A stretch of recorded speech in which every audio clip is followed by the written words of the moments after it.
우리 지금 1D 어드벡션 이퀘이션을 조마다 나눠서 결국 했죠. 예, 결국 우리가 한 거는 1D 어드벡션 이퀘이션을 푼 겁니다. 먼저 첫 번째, 여러분들 아마 대부분 수치 모델링 관련된 수업에서 이미 들으셨겠지만 그 CFL이라고 있죠. CFL 조건은 반드시 만족을 해야 됩니다.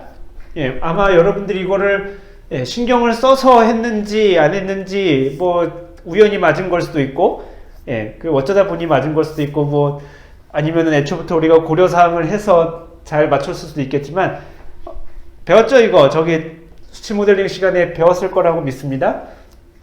뭐냐면은 우리가 당연히 우리가 일반적인 우리가 사용하는 그 수치 해석법에 따라서 좀 달라질 수 있지만 기본적으로 explicit한, implicit한 데는 보통 적용되지 않고 explicit하게 푸는 상황에서 어떻게 되는 거냐면은 여러분들 지금 원적 방향 풀고 있으니까 W 델타 T와 델타 G를 비교하는 겁니다. 요거의 크기를 비교해서 지금 우리는 explicit한 finite volume 메서드를 쓰고 있는데 그게 1보다 이렇게 작아야 되는 문제가 있습니다.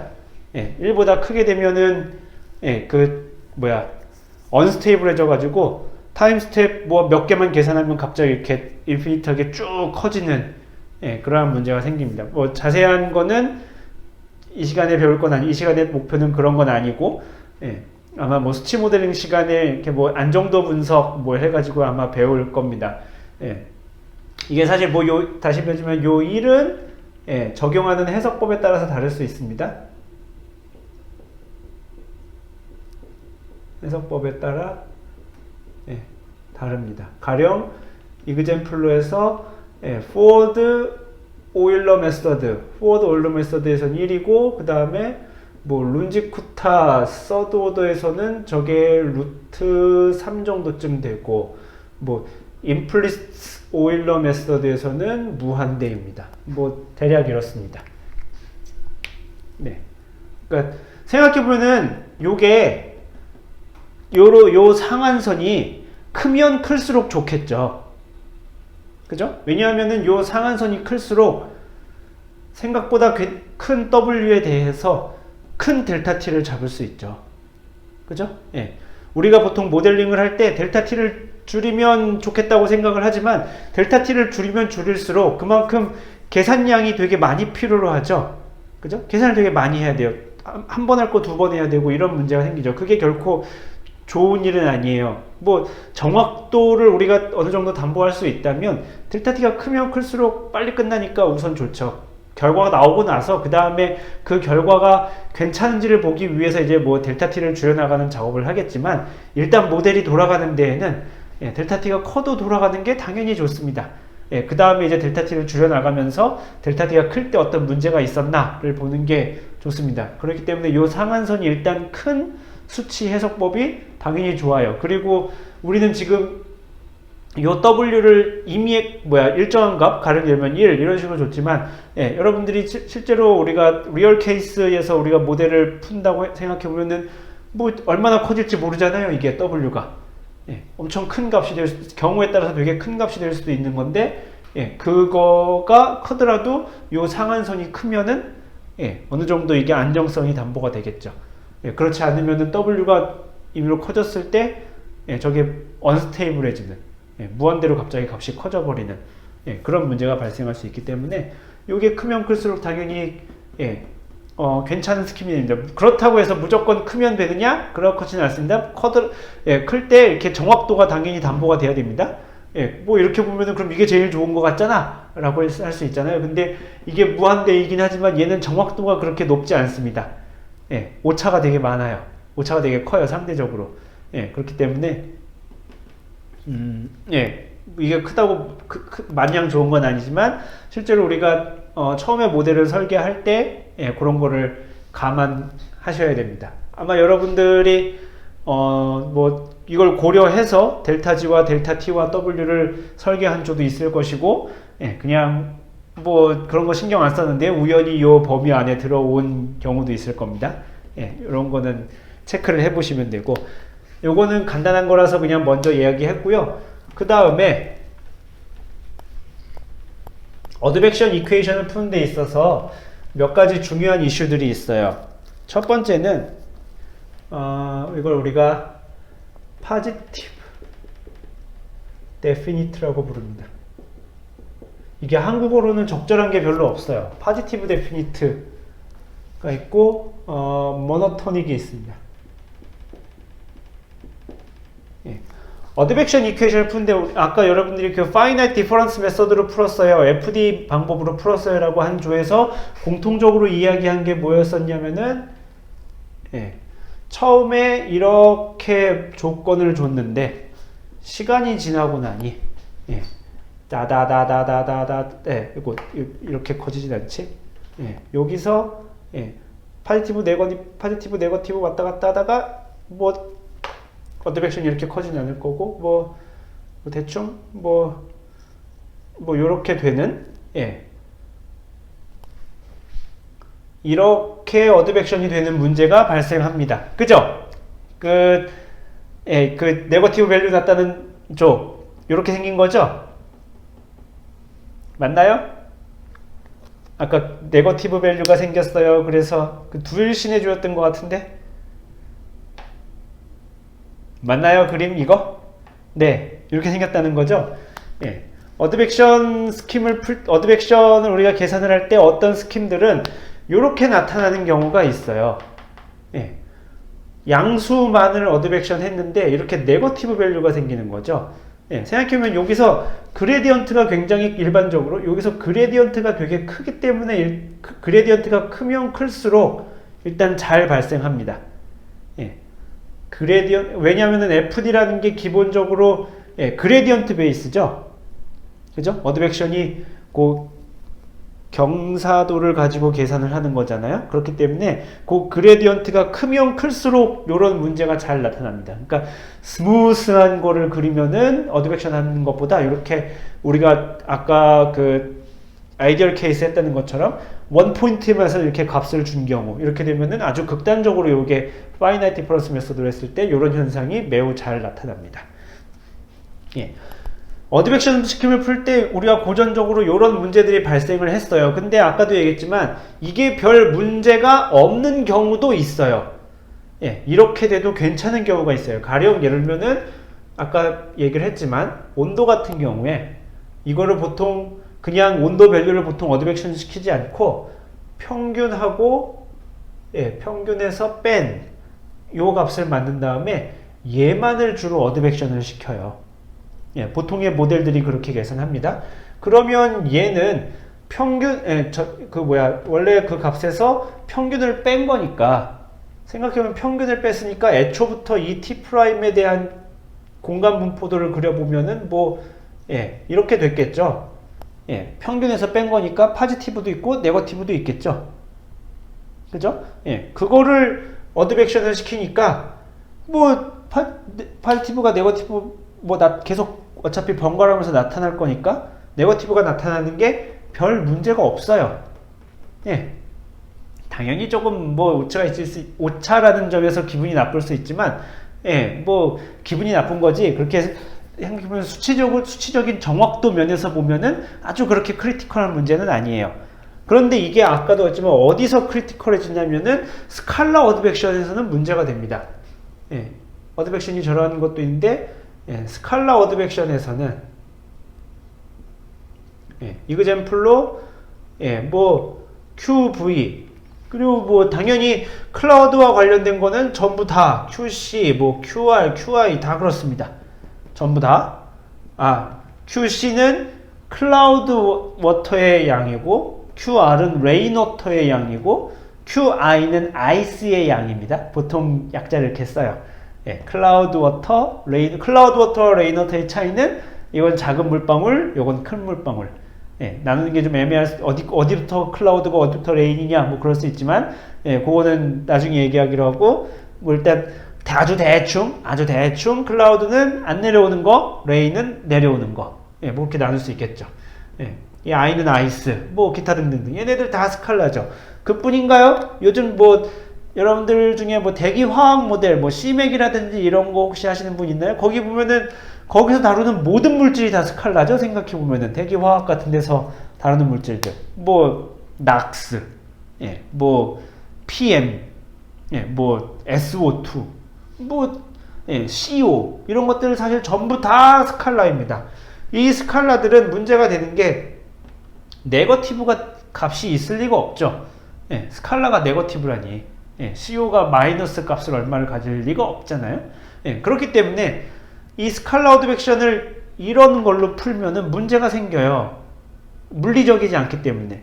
그래갖고 요런 거를 만약에 그 어드벡션 스킴이 요런 것들을 양산해내면은 임의로 이렇게 막 만들어냅니다. 예를 들면 0을 이렇게 없애버려요. 0 밑으로 내려오는 걸 이렇게 없앤다고 쳐. 예. 이러면은 무슨 문제가 발생한 건가요? 이러면 무슨 문제가 발생하죠? 만약에 0 이하로 내려가면은 이걸 0 다 위로 올렸다 쳐. 예. 0 밑은 그냥 0이라고 치자. 라고 하면은 무슨 문제가 생기죠?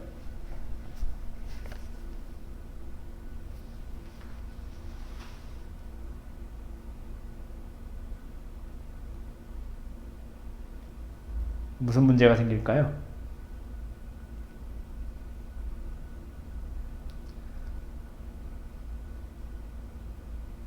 첫 번째, 이게 아주 심플한 해결책인 거죠. 어쨌든 스칼라 어드벡션에서 예, 0 미만의 값이 생기면 그건 그냥 0이라고 하자, 예, 라고 하면은 예, 아주 심플한 해결책일 수 있어요.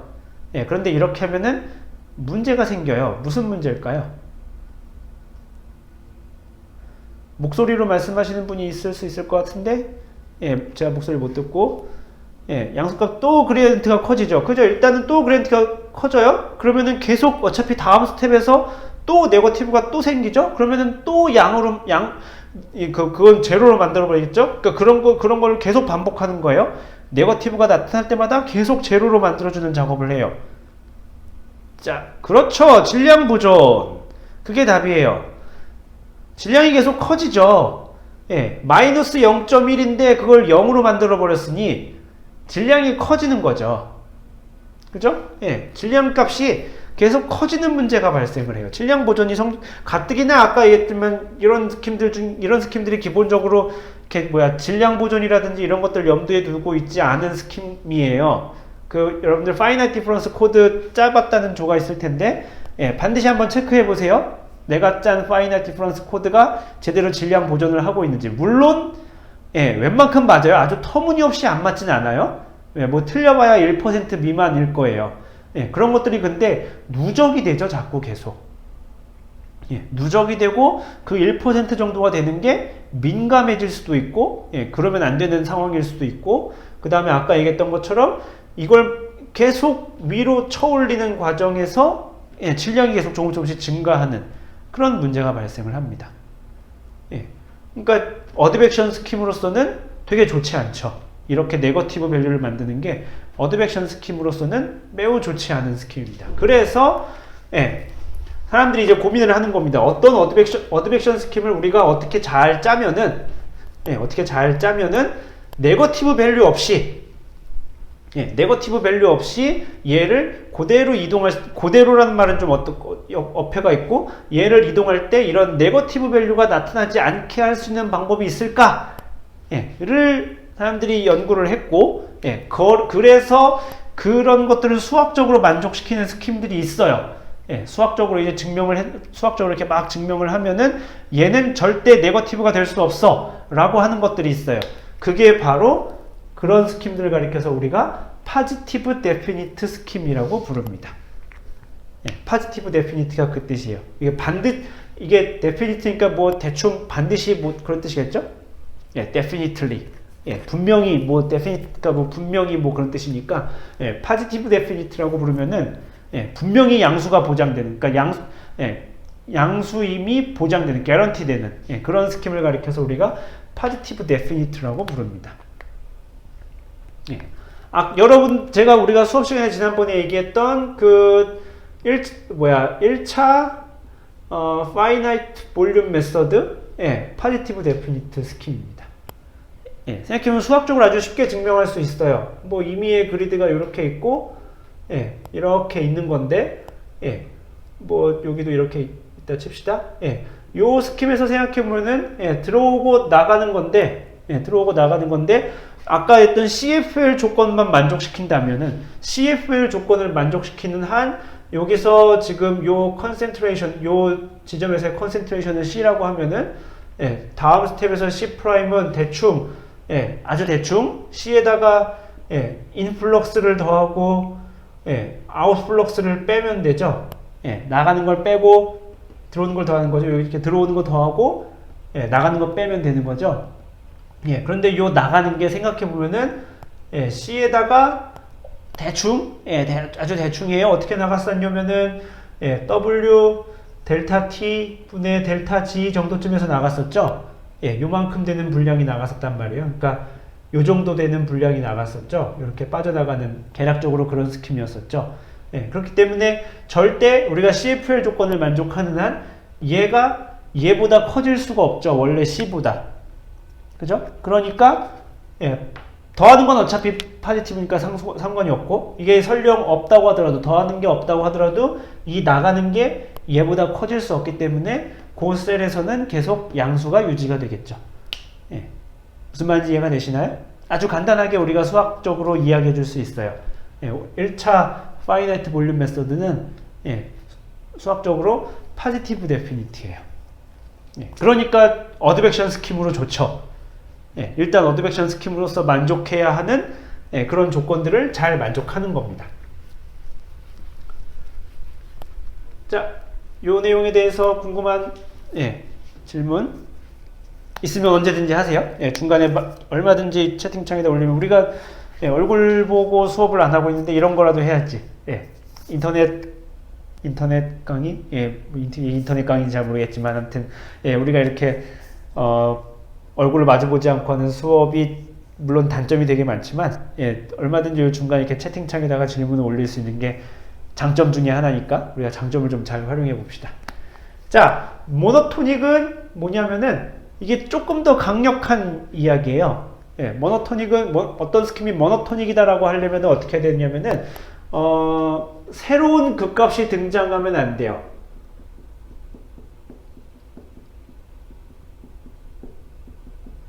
예, 이걸 우리가 모노토닉 스킴이라고 부릅니다. 예, 새로운 극값이 등장하지 않는 거예요. 가령 예를 들어서 우리가 이런 산을 어드벡션 시킨다고 칩시다. 그러면은 어드벡션 시킬 때마다 산의 높이가 높아지면 안 돼요. 예, 모노토닉 할 때는 그 이야기입니다. 예, 단조롭게 변해야 돼. 예, 이게 영어로는 단조롭게라는 뜻인데 이거랑 단조롭게가 뭔가 조금 말이 안 맞는 것 같지만 아무튼 수학적으로 예, 새로운 극값이 등장하지 않아야 합니다. 예, 그걸 만족하는 스킴을 모노토닉 스킴이라고 불러요. 이 모노토닉 스킴은 항상 중요한 건 아니에요. 예, 뭐 극값이 조금 나타나더라도 뭐 경우에 따라서는 괜찮은 경우가 있어요. 물론 당연히 예, 새로운 극값이 안 나타나면 좋은 거니까 뭐 당연히 그래야 되겠죠. 예, 그런데 나중에 보면 알겠지만 얘를 만족시키기 위해서 또 희생시켜야 되는 것들이 좀 있어요. 예, 그래가지고 보통 우리가 어드벡션 스킴을 풀 때 어드벡션 문제를 풀 때 얘는 좀 크리티컬하고 파지티브 데피니트는 좀 크리티컬하게 만족해야 되는 경향이고 예, 모노토닉 스킴은 모노토닉 프로퍼티는 뭐 되면 좋고 예, 안 되더라도 너무 심하게만 안 되면은 괜찮은 예, 그리고 이렇게 보통 이렇게 우리가 새로 개발했어요라고 하는 릴리즈하는 스킴들은 예, 이걸 설령 지키지 못하더라도 그렇게 아주 크리티컬하게 안 지켜지는 그런 경우는 없습니다. 보통은 잘 만족을 해요. 아무튼 요 파지티브 데피니트가 어드벡션 스킴에서는 꽤나 중요합니다. 그래서 파이나이트 디퍼런스 스킴들이 문제가 생기는 이유가 그렇고 예, 파이나이트 볼륨 메서드들은 그래도 음수 값은 내보내지 않는구나 예, 라는 것을 우리가 봐둘 필요가 있습니다. 한번 해보라고 했던 거고 파이나이트 디퍼런스는 실제로 음수 값도 만들고 매스 컨저베이션에도 문제가 있고 예, 뭐 그래서 어드벡션 스킴으로 쓰기에는 제가 볼 때는 맨 처음에 학부 과정에서 수치 모델링 관련 수업 들을 때 정도쯤 예, 그때 정도나 알면 좋을 것 같고 예, 그 다음부터는 별로 쓸 일이 없을 것 같아요. 자, 그 다음에 이게 이제 오늘의 하이라이트인데 어드벡션 스킴에 있어서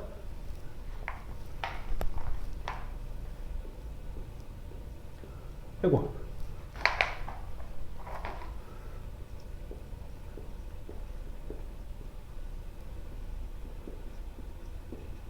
누메리컬 디퓨전이라고 부르는 게 있어요. 예. 디퓨전이 뭔지 알죠? 그죠? 디퓨전 이렇게 쭉 흩어지는, 예, 그걸 우리가 디퓨전이라고 부르죠. 그런데 그게 뉴메리컬한 거예요. 그래서 누메리컬 디퓨전이라고 부르기도 하고, 예, 아티피셜이라고 부르기도 해요. 인공적인 이란 뜻이에요. 예, 그러니까 의도한 게 아니에요. 예, 그래서는 안 되는 건데 나타나는 디퓨전이에요. 아주 여러분들이 오늘 아까 AV 파일 구글 닥스에 올려놓은 거에서 아주 너무 클리어하게 너무 잘 봤어요. 예, 산이 이렇게 어드벡션 되는데, 예, 이렇게 돼버리는, 질량도 보존이 됐고, 파지티브 데피니트도 만족을 했는데, 예, 산이 무너져 버렸죠? 예, 이게 과연 우리가 잘 어드벡션이 됐다면, 생각해보면 어드벡션이 우리가 잘 됐다면 이게 시간이 지나서도 이렇게 돼야 되지 않겠어요? 예, 똑같은 산이 그려졌어야 되죠? 예, 이렇게 칸 갔어야 되겠죠? 예, 그쵸? 생각해보면 당연하죠? 근데 왜 산 모양이 왜 무너져 버리는가에 대해서 한번 생각을 해보겠습니다. 자, 아주 간단하게 개념도를 한번 그려볼게요. 자, 격자가 3개만 있다 칩시다. 격자가 이렇게 3개가 있어요. 처음에 여기에 이렇게 꽉 차 있습니다. 예, 매스가 그러니까 여기만 있는 거예요. 매스가 여기만 있는 거예요. 자, 요게 t일 때 이야기입니다. 자, 그런데 한 스텝 지났어요. 한 스텝 지났어. 그래서 t 플러스 1이라고 합시다. 자, 예를 들어서 지금 w 델타 t랑 델타 g를 나눴을 때 그게 그래서 한 값이 얼마쯤이라고 할까요? 한 0.4쯤이라고 합시다. 이그젠플이에요, 대충. 예, 0.4 굳이 아니어도 돼요. 1보다 작은 어떤 값이든 상관없어요. 이렇다는 소리는, 예, 아이고, 델타 t래. 예, 이게 계략적으로 뭐냐면은, 예, w 델타 t, 그러니까 한 타임 스텝에서 이동하는 그 양이 델타 g의 0.4배라는 소리죠. 그러니까 여기서 0.4만큼에 해당하는 거는 역칸으로 가야 되는 거죠. 그죠? 예. 자, 이게 여기다가 하나를 더 그려봅시다. 똑같은 거를 그려봅시다. 자, 실제라면 이 리얼, 이쪽은 리얼이에요. 예, 실제 세상이고 여기는 누메리컬 세상이라고 합시다. 예, 여기는 누메리컬 세상이고 여기는 실제 세상이에요. 실제 세상이라면 이게 실제로 어드벡션 되면 어떻게 되겠어요? 이렇게 그냥 쭉쭉쭉쭉쭉쭉 가겠죠? 그죠? 그러니까 실제 세상에서라면 이게 0.4만큼 갔을 테니까 0.4만큼 갔을 테니까 이렇게 돼서 이렇게 되었어야 돼요. 그죠? 실제 세상이라면 이게 어드벡션 돼가지고 이렇게 갔겠죠. 그죠? 그런데 이 세상에서는 누메리컬한 세상에서는 얘를 실제로 이렇게 되면 어떻게 계산되는 거예요? 여기서의 0.4만큼에 해당하는 양이 옆 칸으로 가죠. 그죠? 여러분들이 어드벡션을 계산하면 알겠지만 요게 일종의 플럭스를 계산하는 양이 나오잖아요. 그 1차원 파이네트 볼륨 메소드에서 계산되는 양이 요 양이죠. 여기서 0.4에 해당하는 양이 옆 칸으로 가고 0.6에 해당하는 양이 남아있는 거예요. 누메리컬하게 계산되면 이렇게 계산이 돼요. 예, 0.6은 여기 남아있고 0.4는 옆 칸으로 가고 실제는 이렇게 돼야 되는데 한 스텝 더 지났다고 쳐봅시다. 예, 한 스텝 더 지났어요.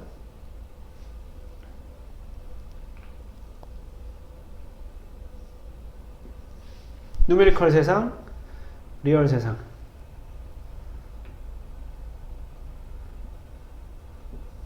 예, 리얼 세상에서는 0.8, 0.4가 한 번 더 갔으니까 0.8만큼 가면 되겠죠? 그죠? 0.8만큼 가면 되니까 뭐 한 요 정도쯤에서 그리고 이 정도쯤에서 예. 요렇게 되어야 정상이에요. 요게 실제 물리적인 현상이에요. 예. 그러니까 여기 있는 게 전체적으로 이렇게 가야지.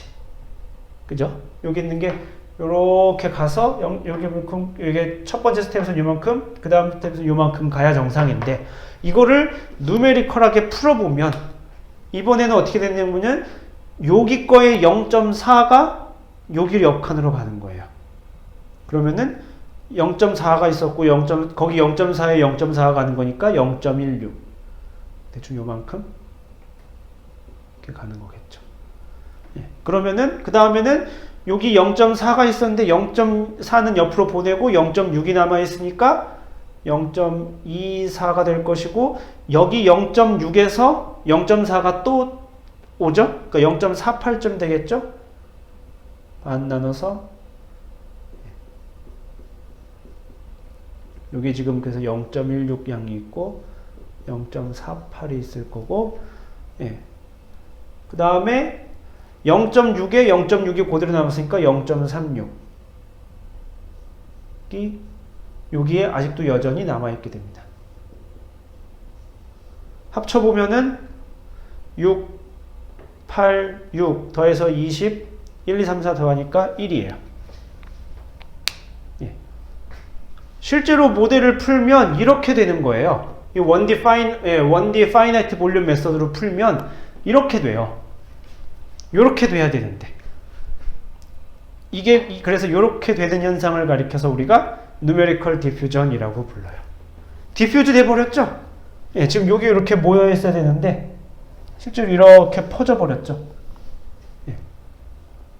왜냐하면은 이거를 우리가 컴퓨터로 구현할 수 없기 때문에 그래요. 이거 컴퓨터로 구현이 안 되죠. 컴퓨터는 한 격자에 얼마가 있느냐, 예, 라는 거를 구현하고 싶은 건데, 얘가 실제로는 이렇게 되는 건데 컴퓨터로 치면은 그냥 그 격자에 요만큼의 양이 있게 되는 거죠. 무슨 말인지 이해가 되시나요? 예, 이거하고 이거의 차이가 뭔지 알겠나요? 리얼리티에서는 예, 그 각각의 그 입자들이 여기 지금 이렇게 다 이렇게 셀 전체에 차고 있지만, 예, 뭐 얘는 여기 있고 얘는 여기 있고 이런 식으로 우리가 실제로는 이해가 되는 거죠. 얘는 여기 있고 얘는 여기 있고, 예, 얘는 뭐 여기 있고, 예, 그래서 요만큼을 차지하고 있어야 되는 건데, 이게 실제로 컴퓨터에서는 어떻게 되는 거냐면은, 예, 이게 뭐 여기 있는 거랑 여기 있는 거랑 말하자면 다르지 않죠. 그러니까 그냥 요 셀에는 요만큼 있고, 예, 그러니까 지금 그림을 다시 그려볼게요. 예, 어떻게 되는 거냐면은, 예, 요 셀에는 결국 요만큼이 있게 되는 거죠. 그죠? 예, 컴퓨터가 보기에. 그 다음에 어디 갔어? 예. 그 다음에 요 셀에는 요만큼이 있다는 정보만 알게 되는 거죠. 컴퓨터의 입장에서는. 그죠? 그러니까 실제로 컴퓨터의 세상에서는 요렇게 돼 있는 거죠. 예. 요 셀에는 요만큼 있구나. 요 셀에는 요만큼 양이 있구나. 예. 그러니까 한 스텝 더 지나게 되면은, 예, 실제로는 이렇게 돼야 되는데, 얘 중에서 다시 또 요만큼이 잘라서 옆 칸으로 가는 거고, 요 중에서 또 잘라서 이렇게 옆칸으로 가고 나머지 거 이렇게 남아있고, 예, 이렇게 되는 현상을 우리가 numerical diffusion이라고 부릅니다. 예, 그래서 아까처럼 산이 산으로 안 남고 쭉 그냥 흩어져 버린 겁니다. 흔적도 없이.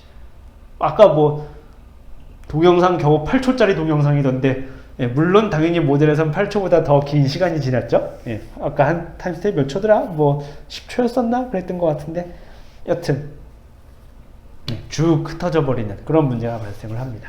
자, 그러면 이 문제를 피할 수 있을까요? 이 문제를 컴퓨터로 풀 때 이걸 회피하는 방법이 있을 수 있을까요? 아이디어를 한번 떠올려 봅시다. 이 문제를 회피하는 게 가능할까요?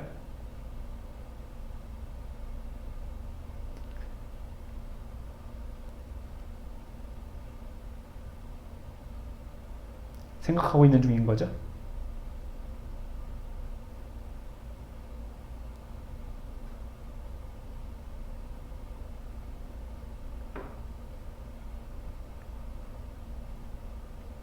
이 문제를 회피하려면 어떻게 해야 될까요?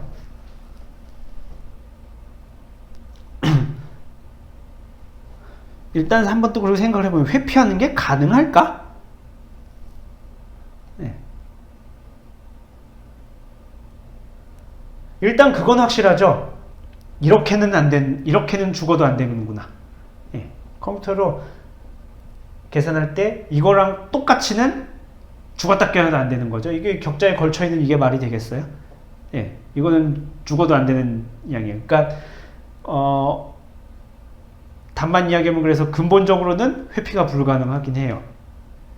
예. 좀 어려운 문제죠. 그래서 예, 좀 어려운 문제입니다. 이게 예, 너무 암울하죠, 우울하죠.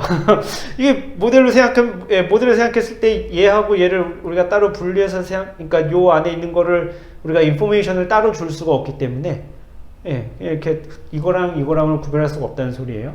예, 그렇기 때문에 본질적으로 요 문제를 예, 피하는 거는 불가능합니다. 그래서 사실 어드벡션 스킴에 있어서 누메리컬 디퓨전을 해결하는 게 몹시 중요해요. 몹시. 예, 특히 그 뭐 온도 퍼터베이션이나 뭐 그런 퍼터베이션 양이 아니라 스칼라 어드벡션을 하고 싶은 경우에. 근데 최근에는 스칼라 어드벡션들이 되게 중요해질 것 같죠? 우리가 지금 그렇죠. 격자 해상도를 아주 작게 하면 격자를 무지하게 짧게 나누는 거죠. 예, 따다다다다다다다다 짧게 나누면은 물론 되죠. 예, 물론 되는데 그럼 이제 계산이 비싸지겠죠. 예, 계산을 무척 많이 해야 되는 문제가 생기죠. 아까 했지만 이게 줄어들면은 얘도 같이 줄어들어야 되죠. 예, 델타 t만 줄어들어서는 될 일이 아니고 델타 g를 줄이면 델타 t도 같이 줄어들으니까 계산이 4배로 늘어나게 되죠. 얘가 반으로 줄면은 얘도 반으로 줄어야 되니까 예, 계산이 4배로 늘어나는 문제가 생깁니다. 얘 5배로 5분의 1로 줄이고 싶으면 얘도 5분의 1로 줄여야 되고 그럼 계산이 25배가 늘어나는 1분에 끝날 게 25분에 끝난다고 생각하면은 예, 좀 그렇죠. 예. 하루에 끝날 1분에 25분 별거 아닌 것 같나요? 하루에 끝날 적분이 25일 만에 끝난다고 생각하면은 여러분들 학위 과정이 예, 문제가 생기겠죠. 여러분들 학위 과정이 1년짜리가 25년짜리가 된다고 생각하면은 예, 확 와닿죠? 예, 25배가 되는 거는 몹시 민감한 일입니다. 네. 그리고 여기서 이제 또 하나 이야기할 게 뭐가 있냐면은 바로 요 타임 스텝에 대한 문제인데 델타 G를 똑같이 뒀다 칩시다. 요 간격을 지금 똑같이 뒀어요. 자, 여기서 얘가 지금 여기 칸에다가 그냥 대충 여러분들 뭐 해도 되고 안 해도 돼요. 여기 그냥 칸에다 번호를 붙입시다. 1번, 2번, 3번 칸. 예, 이라고 번호를 붙여봅시다. 처음엔 1번 칸에만 있었는데 그 다음에는 필연코 2번 칸에 뭔가가 들어가게 되죠. 그 다음 타임 스텝에서는 그죠? 왜냐면 1번 칸에 뭐라도 2번 칸으로 가야 되니까 W가 0이지 않는 지금 W가 0인 상황을 생각하는 게 아닌 거고 그냥 쭉쭉쭉 어드벡션 되는 평범한 상황을 생각하는 거예요. W가 아무리 작아도 어쨌든 1번 칸의 일부가 타임 스텝의 첫 번째 한 타임 스텝 가게 되면 2번 칸으로 일부는 가야 됩니다. 한 타임 스텝 지나면 그 중에 일부는 또 3번 칸으로 가야 되죠. 자, 그럼 만약에 우리가 좋아 타임 스텝을 잘라가지고 계산을 정교하게 만들어 보겠어 라고 하면 무슨 문제가 벌어지냐면 얘를 우리가 예를 들어서 타임 스텝을 반씩 나눴다 칩시다. t2분의 1, 뭐 t1, 뭐 t1.5, t 더하기 1.5, 뭐 t2 그렇게 했다 칩시다. 그러면은 t 플러스 0.5에서 이미 2번 칸으로 어쨌든 가는 놈이 생기죠. 그죠? 한 타임 스텝 갈 때마다 무조건 어쨌든 어드벡션 돼서 가는 놈이 생기죠. 그죠? 한 타임 스텝 때마다 지나갈 때마다 한 칸씩 어쨌든 옆으로 가게 되죠.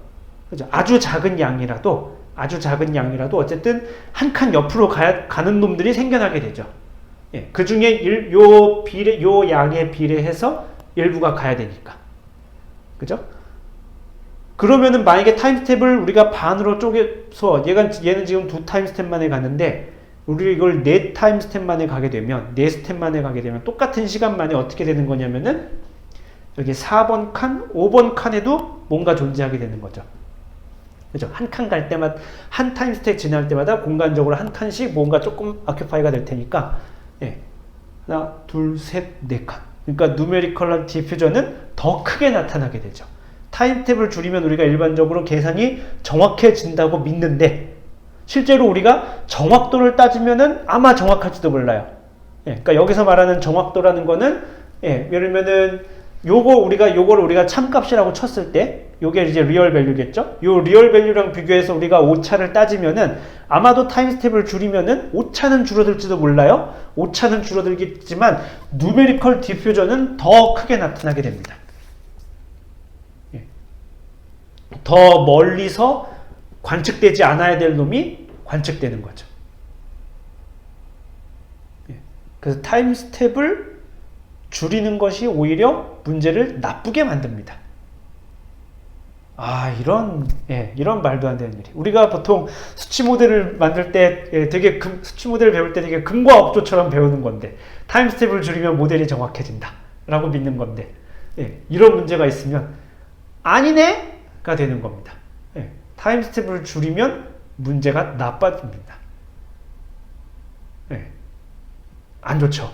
안 좋아요. 그래서 실제로 이게, 이런 아까 얘기했던 1D finite volume advection, 1차원, 1D는 아니고 이제 1차, first order finite volume method인데, 사실 finite volume method에서 차수를 얘기하는 게 의미가 없을 수도 있지만, 여튼. 이게 역설적으로 언제 제일 정확해지냐면, CFL 넘버가 1일 때 제일 정확해요. 아까 배웠죠? CFL 넘버가 1보다 작거나 같아야 안정적이라고 배웠죠? 그죠? 안 그러면 이제 네거티브가 나타나는 거죠. 왜냐하면은 저 옆칸 플럭스를 계산할 때 저 옆칸 것까지 갖고 와서 이렇게 한꺼번에 휙 빼버리게 되니까 음수가 나타나게 될 거고, 그러면 이제 막 요동치다가 그 여러분들 아마 해보면 알 겁니다. 이거를 1보다 더 큰 값을 주게 되면은 아마 뭐 한 10스텝 못 가가지고 오버플로우 에러가 날 겁니다. 궁금하시면 해봐도 돼요. 그런데 이게 언제 가장 정확하냐면은 CFL 넘버가 1일 때 제일 정확합니다. 왜 그럴까요? CFL 넘버가 1이라는 소리는, 요게 1이라는 소리는 이게 한 번에 한 칸 휙 옆으로 가는 거죠. 그죠? W 델타 T, 그러니까 W 델타 T 오버 델타 G가 1이니까 요게 델타 G랑 정확하게 같으니까, 왜 아까 얘기했잖아요. 우리가 파이나이트 볼륨 메서드는 이 중에서 일부를 잘라가지고 옆으로 넘기는 거잖아요. 그런데 요 일부 잘리는 양이 이게 W 델타 T였었죠. 근데 W 델타 T가 델타 G랑 같으면은, 요게 1이면은 무슨 소리냐면 요게 요만큼에 해당하는 양이 한 번에 휙 일로 가는 거죠. 그러니까 한 번에 한 칸씩 휙 들어 올리는 거죠. 그러니까 T 플러스 1이 되면은 여기 있는 게 어떻게 되냐면은 여기를 1번하고 3번 칸에는 아무것도 없고 2번 칸에만 꽉 들어차게 됩니다. T 플러스 2가 되면은 2번 칸에 있는 게 휙 한 칸 옆으로 가서 3번 칸에 가게 되고. 그래서 역설적으로 1D finite volume method, 자꾸 1D래. first order finite volume method가 언제 가장 정확해지냐면은 타임 스텝이 허용될 만큼 가장 클 때. 허용되는 선에서 가장 클 때 제일 정확해집니다. 오, 좋았어. 좋았어. 타임 스텝을 크게 하면 된다고 그랬지. 좋아, 그럼 타임 스텝을 크게 하면 되겠네. CFL 넘버를 어기지 않은 한에서 크게 하면 되겠네. 자, 이게 답이 될 수 있을까요? 이게 답이 될 수 있을까요? 왜 답이 안 될까요? 될 수도 있는데. 답이 안 된다고 생각하면 왜 답이 안 될까요? 생각해 봅시다.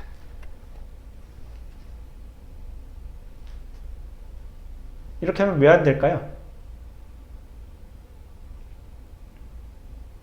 CFL 넘버를 모든 셀에서 1로 만들자! 그러면은 누메리컬 디퓨전이 없어지잖아! 라고 할 수 있어요. 모든 셀에서 CFL 넘버가 1이 되게 하자. 이것이 해결책이 될 수 있을까요? 없을까요? 제 마지막 문장. 모든 셀에서 CFL 넘버가 1이 되게 하자. 가능한 해결책일까요? 불가능한 해결책일까요?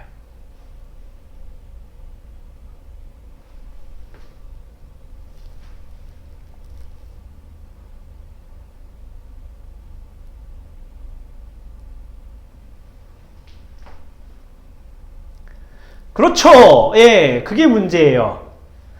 가변 격자를 우리가 보통 쓰죠. 우리가 보통 조금 모델이 커지면은 스트레칭 그리드를 쓴다고 했었죠. 예, 스트레칭 그리드를 쓰면은 셀마다 델타 G가 다른데 셀마다 델타 T를 다르게 하는 게 말이 안 되죠. 모든 셀에서 델타 T가 같아야 되죠. 생각해보면은 모든 셀의 델타 G가 다를 수는 있지만 모든 셀의 델타 T는 다 똑같아야 되죠. 각 셀마다 델타 T를 다르게 적용하는 게 불가능하죠. 심지어 각 셀마다 W도 다 다르겠죠. 생각해보면 우리가 지금 아이디얼하게 1로 깔아놔서 그렇지 어디는 0.5고 뭐 어디는 0.8이고 어디는 3.0이고 이러겠지. 어디는 심지어 마이너스 1이고 이러겠지. 셀마다 다 W가 다르고 다 델타 G가 다릅니다. 그러면은 근데 셀마다 델타 T는 다 똑같아야 되고 당연히 모든 셀에서 CF 넘버를 1로 맞춰주는 게 불가능해집니다. 그러니까 그런 해결책은 애초에 불가능해요. 그러니까 어드벡션 스킴에서 누메리컬 디퓨전은 일단 피할 수 없어요. 반드시 나타나는 문제입니다. 저걸 우리가 어떻게 줄이느냐의 문제가 되지 저게 없는 어드벡션 스킴은 있을 수가 없게 됩니다. 무슨 말인지 이해가 되시나요? 여기까지 이해가 안 되는 사람? 뭔 말인지 이해가 안 됐어요. 다시 설명해 주세요. 얼마든지 환영입니다.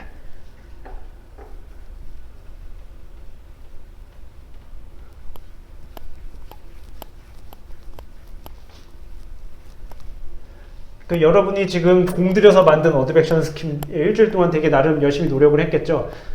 그 어드벡션 스킴이 실제로 이런 문제가 있는 이런 아주 크리티컬한 문제가 있는 어드벡션 스킴입니다. 자, 그러면은 어떻게 할 것인가? 그냥 저렇게 쭉 없어져 버리는 그 아주 나쁜 어드벡션 스킴을 그냥 쓸 것인가? 문제가 생기겠죠, 당연히. 그러지 않겠어요? 우리가 문제점을 지금 눈으로 봤잖아. 이게 이렇게 쭉 가는 게 아니라 이렇게 휙 흩어져 버리는 이런 아주 나쁜 어드벡션 스킴이야라는 걸 눈으로 봤는데 그걸 그냥 쓸 수는 없겠죠. 자, 그럼 어떻게 하면 될까요? 이럴 때 이제 똑똑한 사람들이 다 방법을 찾아놨죠. 아까도 얘기했지만 피할 수 없지만 최대한 줄일 수는 있어요. 아이디어는 이래요. 무슨 아이디어냐면은 예를 들어서 이게 뭐 X축이라고 합시다. 어떤 공간 여러분들 우리가 지금 연직 방향이 어드벡션이니까 이게 뭐 G축이라고 합시다. 뭐 초기 자료가 이렇게 있다 쳐요. 이게 이니셜 컨센트레이션이라고 칩시다. 이니셜이 이렇게 생겼어. 이게 이제 이렇게 어드벡션 돼서 가는 거예요. 그런데 아까도 얘기했지만 얘가 그냥 이렇게 아까 왜 이 정보가 문제가 됐는고 하니 아까 실제로는 그 네모칸에서 여기 네모칸 요 문제에서 아까 이게 어떤 문제가 있었냐면은 컴퓨터에서는 얘가 그냥 사실 다 여기에 있는 거랑 아무런 차이가 없죠. 그죠? 셀 가운데에 있는 것과 아무런 차이가 없게 되죠. 여기 안에 있는 컨센트레이션이 실제로는 여기 다 모여 있는 거랑 아무런 차이가 없죠. 그러니까 이게 이 중에서 일부를 떼어서 보내는 거잖아요. 왜냐면은 이게 만약에 위치 정보가 다 있는 거라면은 이 중에서 여기를 떼서 이렇게 보내고 얘는 이렇게 가고 이러는 걸 텐데 여기 있는 게 다 여기랑 똑같은 거니까 즉 요 셀 안에서의 어떤 분포라든지 정보가 없기 때문에 그냥 이 중에서 0.4만큼 떼어서 이렇게 옆으로 보내고 나머지 여기가 있고 이런 문제인 거잖아요. 그죠? 그 다음에도 마찬가지인 거죠. 요 안에 있는 게 사실 여기 안에 있는 거랑 다 똑같이 취급되기 때문에 그래요. 그래서 얘를 어떻게 하냐면은 근사시켜요. 어떻게 근사시키냐면은 이렇게 함수의 형태로 근사시키는 거예요. 가령 예를 들면은 얘를 어떻게 할까? 반으로 잘라서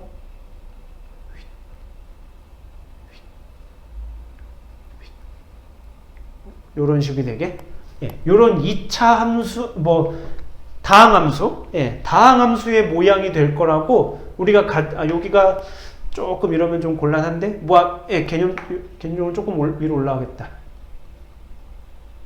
조금 올라가야 적분해서 맞겠지.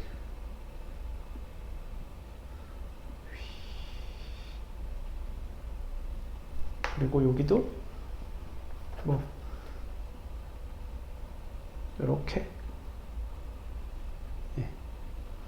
이게 원래는 지금 컴퓨터에서는 이렇게 그냥 그 셀에 요 셀에 요만큼, 요 셀에 요만큼 그냥 이렇게 차지하고 있는 건데, 예, 걔를 요렇게 되어 있을 거라고, 예, 이렇게 함수 모양이 될 거라고 우리가 가정을 해요. 예. 그 다음에 어차피 잘라서 가는 건 피할 수가 없죠. 그 중에서 일부가 가야 되는 건 피할 수 없어요. 예. 그런데 이 중에서 예를 들어서 여기 앞셀에서 만약에 반을 보낸다고 칩시다. 예. 반을 옆으로 보낼 거예요. 그러면은 이게 실제로는 그러니까 그런 고려가 없다면은 이만큼이 잘라서 뭉텅 가야 되는 거겠죠. 그죠? 지금 제가 하고 있는 말을 이해하고 있는 거죠? 이해하고 있는 거죠? 예. 예를 들어서 아까 CFL 넘버가 0.5라고 칩시다. 그러면 0.5라고 치면은 여기 있는 것 중에서 반 잘라서 이만큼 옆으로 가야 되겠죠? 그죠? 그런데 요렇게 함수가 요렇게 되어 있다고 가정을 하면은 이게 실제로 요렇게 네모 모양으로 분포가 되어 있는 게 아니라 이런 모양이 되어 있다고 가정을 하게 되는 거예요. 예, 이런 모양. 예, 이런 네모 모양이 아니라 이런 모양으로 그리고 있다고 가정을 하는 거죠. 그러면은 이거랑 일단 면적은 당연히 전체가 같아야 되겠죠? 면적은 같아야 질량이 같은 거겠죠? 예. 그 중에서 그러면은 여기 반에 잘라간 것을 해당해서 보내주면은 아까보다는 덜 보내게 되겠죠? 아까는 색깔로 구별하면 보이나요? 아까는 아무 고려가 없다면 이만큼 네모나게 해당하는 분량을 잘라서 옆으로 보내줄 텐데, 예, 이렇게 우리가 함수 모양이라는 거를 가정을 하면은, 예, 요만큼만 잘라서 보내게 되겠죠. 그죠? 잘라서 보내는 양이 좀 줄어들죠. 아까 이렇게 뭉텅 보내는 것보다 좀 덜 보내게 되겠죠. 예, 그렇게 됩니다. 그래서 우리가 누메리컬 디퓨전을 조금 줄일 수 있어요. 예, 이게 기본적인 아이디어입니다. 예, 각 셀에 이렇게 네모나게 이렇게, 그러니까 어디에서나, 그러니까 여기에 이게 네모나게 그렸다는 소리는, 이게 평균적으로 했을 때 지난번에 그랬지만 그게 우리가 평균값이죠. 생각해보면 그 셀에서의 평균 농도죠. 여기서의 평균 농도를 가르쳐 주는 거잖아요. 그게 모델에서 우리가 계산하는 값이죠. 그게 평균값이기 때문에 여기서나 다 값이 같죠. 네모 같죠. 여기서도 요 셀 안에서는 여기서나 값이 다 같죠. 이 값으로. 그래서 나타나는 문제이기 때문에 부분적으로 그래서 나타나는 문제이기 때문에 얘를 비록 이렇게 하는 건데 각 농도는 갖다 치고 얘를 이렇게 다항함수의 형태로 근사시키는 아이디어를 만들어내는 겁니다. 그리고 이제 그거에 해당하는 일정 부분 어떻게 해석시켜야 된다면은 그 네모난 게 아니라 그 다항함수로 피팅시킨 그렇게 우리가 요 숫자를 요만큼을 적분하게 되겠죠. 왜냐하면 다항함수 형태니까 뭔가 적분을 해야 되겠죠. 적분시켜서 이렇게 옆으로 보내는 그런 방법을 취합니다. 그래서 이렇게 다항함수 근사시키는 방법을 이제 막 사람들이 이제 고민하는 거죠. 그래가지고 대표적으로 가장 널리 쓰이는 방법 중에 하나가 뭐냐면 ppm이라는 게 있습니다. 영어로 piecewise parabolic method 고요. 이게 1저자가 생각이 안 나네. 2저자가 우드워드고 1984년 논문이고 이게 JCP에 나왔어요. Journal of Computational Physics에 나왔습니다. 제가 이 논문을 저기다 올려놓을게요. LMS. LMS 사이트에다 올려놓겠습니다. 그 강의 자료실에다 올리면은, 여러분들 혹시 그 앱을 까셨나요? 앱이 있다던데? 저도 잘 몰라요. 학부생들한테 들어보니까 앱이 있다고 하더라고요. 그래서 그 앱을 깔면은 자기가 수강하는 과목에 대해서 제가 뭔가를 올려놓으면은 앱에서 알람이 뜬대요. 뭐 이런 새로운 강의 자료가 올라왔습니다. 뭐 새로운 숙제가 올라왔습니다. 뭐 내가 낸 숙제에 뭐 이러이러한 코멘트를 달아주었습니다. 뭐 이런 식으로 알람이 뜬대요. 뭐 일단 아무튼 거기다가 제가 오늘 수업 끝나고 나서 올려놓을게요. 이 논문을. 그래서 숙제가 생기는 거죠. 예, 뭐 숙제 뭐 말 안 해봐도 알 것 같죠. 다음 주 여러분들 조가 지금 4명이죠. 적어도 그 4명 중에 1명은 이거를 구현해 와야 됩니다. 아, 감사합니다. 예, 맞아요. 콜레라. 예. 맞아. 찾으셨군요. 예, 이거 검색하면 나올 거예요. 피스와이즈 파라볼릭 메서드라고 아마 검색하면은 나올 겁니다. 논문 정보는 아마 맞을 거예요. 1984년 저널 오브 컴퓨테이셔널 피직스가 제 기억에는 맞는데 모르겠네요. 또 확실하지가 않아서. 여튼 이거 조원 중에 1명, 조장이 뭐 본인이 하든 누구 시키든 해가지고 그 논문 생각보다 꽤 친절하게 돼 있어요. 생각보다 꽤 친절하게 돼 있는데, 그래서 일주일 동안 그 논문을 열심히 읽고 그 논문을 구현해내는 게 목표입니다. 그래서 다음 주에 발표할 조는, 그래서 1D 어드백션 문제를 풀 때 FD와 FV인데, FV 중에서 우리가 first order는 이미 구현했고, 사실 PPM도 넓게 봐서 FV 방법 중에 하나예요. 왜냐하면은 기본적으로 얘를 이렇게 잘라서 옆으로 이렇게 보내는 방법이기 때문에, finite volume method. finite volume method가 별거 아니에요. 이거 우리가 어떤 그 점에서의 포인트 값만 가지고 포인트를 미분해서 하겠다는 소리는 finite difference method고, finite volume method는 결국 그 안에 요만큼 어느 정도 양이 차 있다고 생각하고 그 양 중에서 일부를 플럭스로 보내는 메서드가 finite volume method이에요. 뭐 대단한 차이가 있는 게 아닙니다. 그래서 PPM도 finite volume 계열이에요. 요것과 요거를 전부 다 어드백션으로 구현을 해서 결과를 보여주는 것이 다음 주 발표조 중에서 할 일입니다. 이해가 되시나요? 매주 숙제가 나오니까 미칠 것 같죠? 이게 환장합니다. 다행인 거는 그래도 제가 숙제를 지난주에 내면서 사실 약간의 걱정이 있었거든요. 이게 아까 얘기했지만, 처음 수업 시작할 때 얘기했지만 4조가 전부 다, 5조가 전부 다 아무것도 안 됐는데요 이렇게 발표할까봐 너무 걱정했었는데, 그래도 제 걱정과는 다르게 잘 돌아가고 있고요. 결과 체크는 조금 아직 덜 한 조가 있고, 뭐 더 한 조가 있고, 뭐 스트레칭 그리드가 아직 안 된 조가 있지만, 그래도 어쨌든 러플리하게 가장 미니멈이라고 생각했던 컨스턴트 그리드에서 파이나이트 볼륨 메소드는 어쨌든 모든 조가 지금 다 성공을 한 것 같아요. 그리고 거기에 이제 일부 조가 스트레칭 그리드를 했고, 그다음에 일부 조는 파이나이트 디퍼런스 테스트 해봤고, 뭐 그 정도의 차이가 있는 것 같아요. 그래서 다음 주에 발표할 조는 어드백션 문제를 요렇게 3개를 비교해서 프레젠테이션을 보여주어야 합니다. 아마도 앞으로 우리가 문제를 풀 때는 요 PPM 메서드를 주로 쓰게 될 거예요. 뭐 당연히 봐서 알겠죠. 이게 제일 좋아서 그래요. 당연히 이게 제일 좋으니까 이걸 쓸 건데, 그래도 우리는 지금 현재 뭔가를 배우는 입장이니까 어느 정도쯤 차이가 나는지 실제로 한번 보려고 합니다. 만약에 이 문제가 진짜 재밌어졌어. 나는 어드백션 문제가 진짜 재밌어졌는데 이거 어떻게 좀 더 PPM에 만족하지 못하겠어.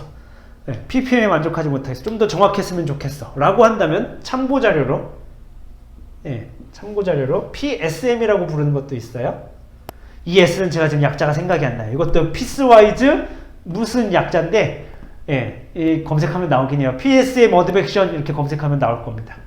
그렇게 있고, 다른 제3의 스킴은 이거보다 정확하다고 말할 수는 없는데 이거보다 코딩하기가 쉽고 빠르고 얘보다 아주 조금 덜 정확한 스킴이 있어요. 얘만큼 정확한, 제가 해봤는데 얘만큼 정확하진 않은데 그래도 얘랑 대충 비슷한 정도쯤이 나오는 게 있어요.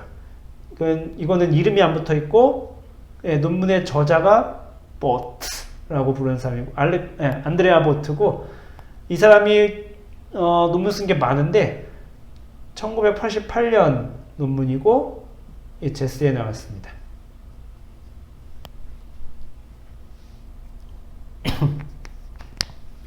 네. 이 정도에 대해서 뭐 관심 있는 사람들은 찾아보시면 될 것 같고, 그러니까 미니멈 리ኳ이어먼트는 요거 세 개는 구현을 해보셔야 됩니다. 이게 미니멈 리ኳ이어먼트고, 요거는 얘는 확실하게 말할 수 있는 게 얘보다 나아요. 얘 문제 이름을 봐서 알 수 있듯이 얘를 개선하려고 나온 모델이거든요. 누가 봐도 그렇게 생겼죠? 피스와이즈 무슨 메소드예요. 그래서 얘보다 조금 더 누메리컬 디퓨전을 줄였어요. 대신 저기는 좀 더 복잡해졌죠. 컴퓨터를 풀기에는. 때문에 한번 찾아보시고 어드벡션 스킴을 또 다른 방식은 어떻게 푸나 뭐 접근해 보면 좋겠습니다. 자, 여기까지 질문. 마지막 오늘 다룰 이야기의 마지막으로, 자, 이제 우리가 이제 어드벡션 저기는 모델은 이제 잘 했다 치고, 어드벡션 모델을 잘해야 되는 이유가 요 어드벡션이 우리가 후에 배울 클라우드 모델에도 써먹습니다. 클라우드 모델에도 요 어드벡션을 차용한 개념들을 우리가 쓰니까 잘 봐두셔야 합니다. 자, 시간을 조금 투자해서 마저 합시다. 자, 그럼 이제 실제로 우리가 클라우드 모델을 우리가 시작합시다. 클라우드 모델을 만듭시다. 자, 그러면 우리가 지금 이렇게 1차원 컬럼 모델을 만들어 놨죠. 그리고 저기지만 반드시 스트레칭 그리드로 하셔야 돼요. 스트레칭 그리드 안 하시면 안 됩니다. 이렇게 만들었습니다. 자, 그러면 우리가 지난 시간에 했지만 우리가 빈 혹은 스펙트럴 클라우드 모델을 만들 거라고 했었죠. 클라우드 마이크로 피직스 모델을 만들 겁니다. 이걸 만들 건데, 자, 그러면은 이 빈 방식으로 한다는 게 뭐냐면, 빈 방식으로 혹은 스펙트럴 방식으로 한다는 게 뭐냐면, 지난 시간에 이야기했죠. 그 물방울의 크기별로 따다다다다다 자르는 거죠.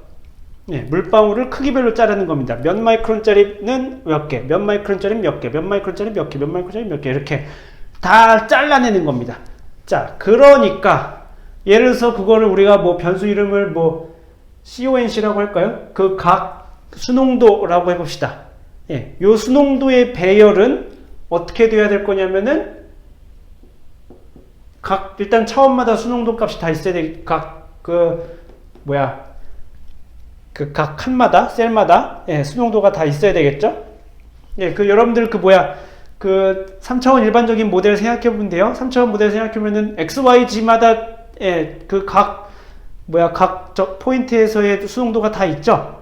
뭐 QV가 됐든 뭐가 됐든지 간에 각 포인트마다 있죠. 만약에 그러니까 이게 3차원 모델이었다면은 NX, NY, NG, 뭐 이렇게 있을 겁니다. 그런데 우리는 지금 1차원 모델이니까 여기 없고 이게 NG만 있는 겁니다. 그 다음에 이제 크기별로 자르는 거죠. 크기별로 자르는 거예요. 그렇기 때문에 저거를 우리가 몇 개의 빈을 써서 표현할 것인가를 정해야 됩니다. 전체 물방울의 이 쭉 스펙트럼을 몇 개의 일종의 말하자면 이것도 그리드인 거죠. X방향, Y방향, G방향의 NY, NX, NG처럼 가령이면 생각해보면은 공간을 나눈 거랑 똑같아요. G축을 예를 들면은 0부터 뭐 3km까지를 뭐 50개의 격자로 나누는 것처럼 물방울도 반지름을 10마이크론부터 뭐 1mm까지를 몇 개의 빈으로 쪼갤 건가에 해당하는 문제인 거죠. 그렇기 때문에 걔도 이제 하나의 디멘전을 차지하게 됩니다. 그래서 뭐 우리가 그 변수 이름 여러분들 마음대로 지으셔도 돼요. 그냥 편의상 뭐 넘버 오브 빈이니까 그냥 n빈이라고 합시다. 이런 변수가 이제 필요하게 되는 겁니다. 이게 그러니까 수농도가 돼가지고 마이크로 피직스에서도 알아야 되고 드라이버에서도 알아야 되는 변수가 되는 거죠. 왜냐하면은 이거를 실제로 나중에 이제 1차원 어드벡션 위로 올리거나 뭐 아래로 내리거나 할 수 있으니까. 어드벡션 계열에서도 알아야 되는 거고, 그러니까 아까 1주에서 발표한 용어에 따르면 역학코어에서도 알아야 되는 변수일 거고, 마이크로 피직스에서도 이제 얘를 가지고 예, 계산을 하는 거겠죠. 예, 요 변수가 이제 우리가 만들어 놓고 얘가 이제 뭐 CONC 뭐 마음에 안 들면 그냥 뭐 마음대로 해도 됩니다. 여러분들 조 마음대로 하세요. 뭐 예, 드랍이라고 이름을 붙여도 됩니다. 예, 뭐 마음대로. 네. 아무튼 요렇게 해가지고 각각의 수능도를 계산하면 되고, 자, 얘의 단위는 뭐가 될까요? 단위. 템퍼러처는 예를 들어서 켈빈이죠. 예. 뭐 QV 같은 경우에는 우리가 보통 킬로그램 퍼 킬로그램을 단위로 씁니다. 자, 얘의 단위는 뭐가 될까요?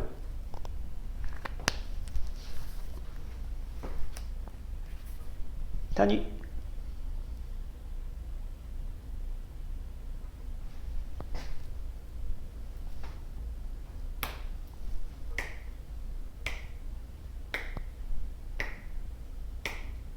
단위.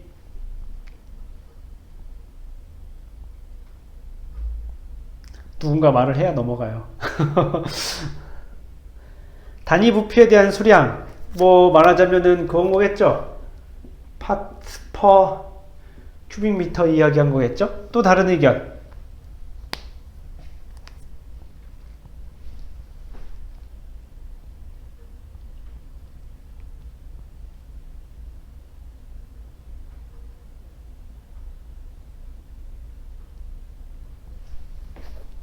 가수가 뭐예요? 가수가 뭐야? 저 지금 우리 수강생이에요? 발신자 아이패드 우리 수강생이에요?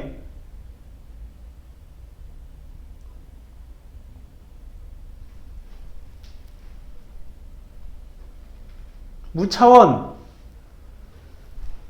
아예 넌디멘저널이다.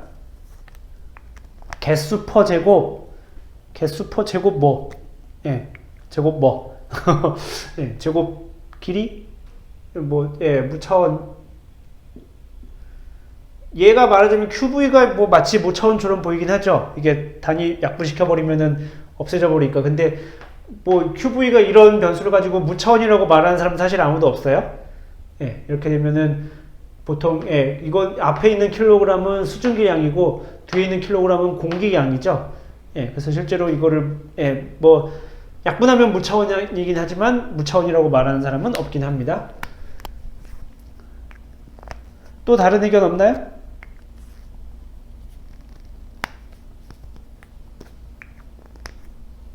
단위 부피에 대한 질량이라고 하면 킬로그램 퍼, 예, 큐빅미터 얘기한 거겠죠?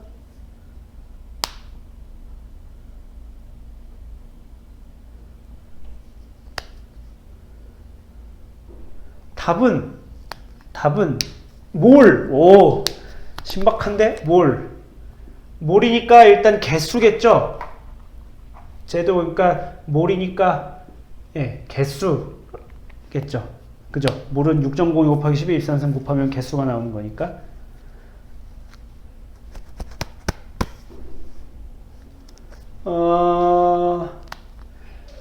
답은 좀 애매한데 두 개 사이를 왔다 갔다 해야 됩니다.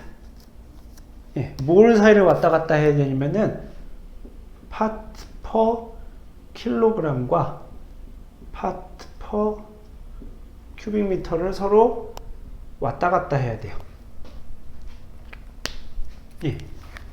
왜 그러냐면 우선 요것에 대한 답을 해주면 요 세 번째 거 킬로그램 퍼 큐빅미터에 대한 답을 해주면 얘는 기본적으로 얘랑 똑같아요. 왜냐하면 각각의 빈에 대해서 생각해보면 각각의 빈에 대해서 사이즈가 똑같죠? 그죠? 그러니까 각각의 빈에 대한 정해진 사이즈가 있죠. 예를 들면은 그 첫 번째 빈은 10마이크론짜리, 두 번째 빈은 뭐 15마이크론짜리, 뭐 10번째 빈은 뭐 100마이크론짜리 이런 식으로 정해져 있죠. 물방울의 반지름이 정해져 있으면 질량이 정해지겠죠. 그죠? 질량이 정해지겠죠? 그 질량을 그냥 개수에다 곱하면은 요게 나오는 거죠.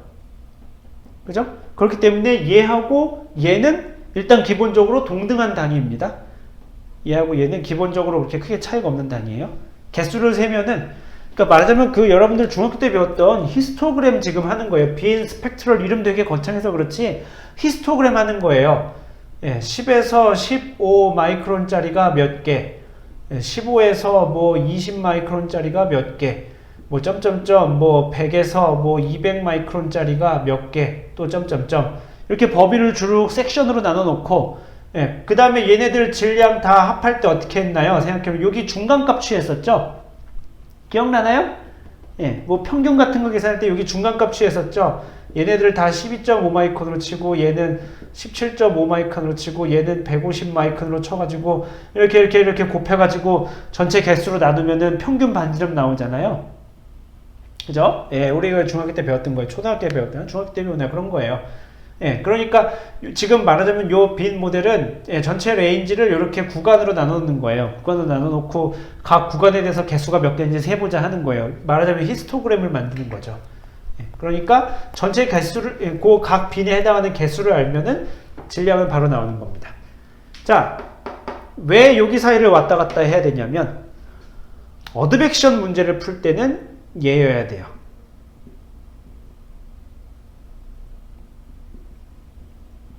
어드벡션 문제를 풀 때는 얘여야 됩니다. 왜냐하면은 아까 했죠? 우리가 어드벡션 문제를 풀 때 그 셀 안에 있는 평균 값을 우리가 유닛으로 쓴다고 그랬었죠? 기억나나요? 어드벡션 문제를 풀 때 그 안에 있는 우리가 그 셀을 대표하는 그 값이 그 셀에서의 평균 수농도라고 그랬었죠? 근데 그 셀에서의 평균 수농도라는 게 결국 생각해보면 그 셀의 부피겠죠? 그죠? 그 셀의 부피. 그러니까 그 셀 안에 실제로 양이 얼마 있느냐를 단위 부피, 그 셀의 부피로 나눴으니까, 뭐, 파트 혹은 뭐, 매스, 퍼, 부피가 되겠죠? 그러니까 어드벡션 문제를 풀 때는 얘를 유닛으로 써야 되는데, 자, 문제는 뭐에서 발생하냐면, 다른 마이크로 피직스 과정에, 예를 들면은, 컨덴세이션 과정을 예로 들어 봅시다.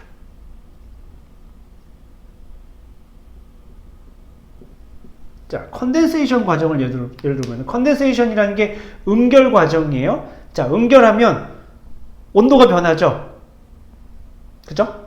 응결하면은 수증기 응결하면 온도가 변합니다. 우리는 구름 물리를 들은 사람은 알겠고 안 들은 사람은 안 들은 사람도 알죠. 사실 이거 학부 때 배웠죠. 그 물리기상학 2학년 때인가 배우죠. 2학년 때 3학년 때 물리기상학 안 배운 사람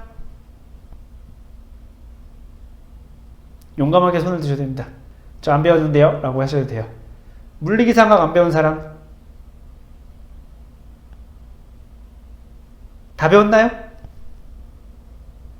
안 배웠으면 안 배웠다고 말을 하세요. 다 배웠나요? 혹시 또 알아? 대기과를 안 나왔을 수도 있잖아, 학부를. 참고로 저는 학부 대기과 안 나왔어요. 뭐 뜬금없는 뭐 TMI일 수 있는데 저는 학부 대기과 안 나왔습니다. 그래서 이런 얘기하면은 뭔 소리야? 그랬었어요. 그러니까 혹시 안 배운 사람 있으면 설명을 해주려고.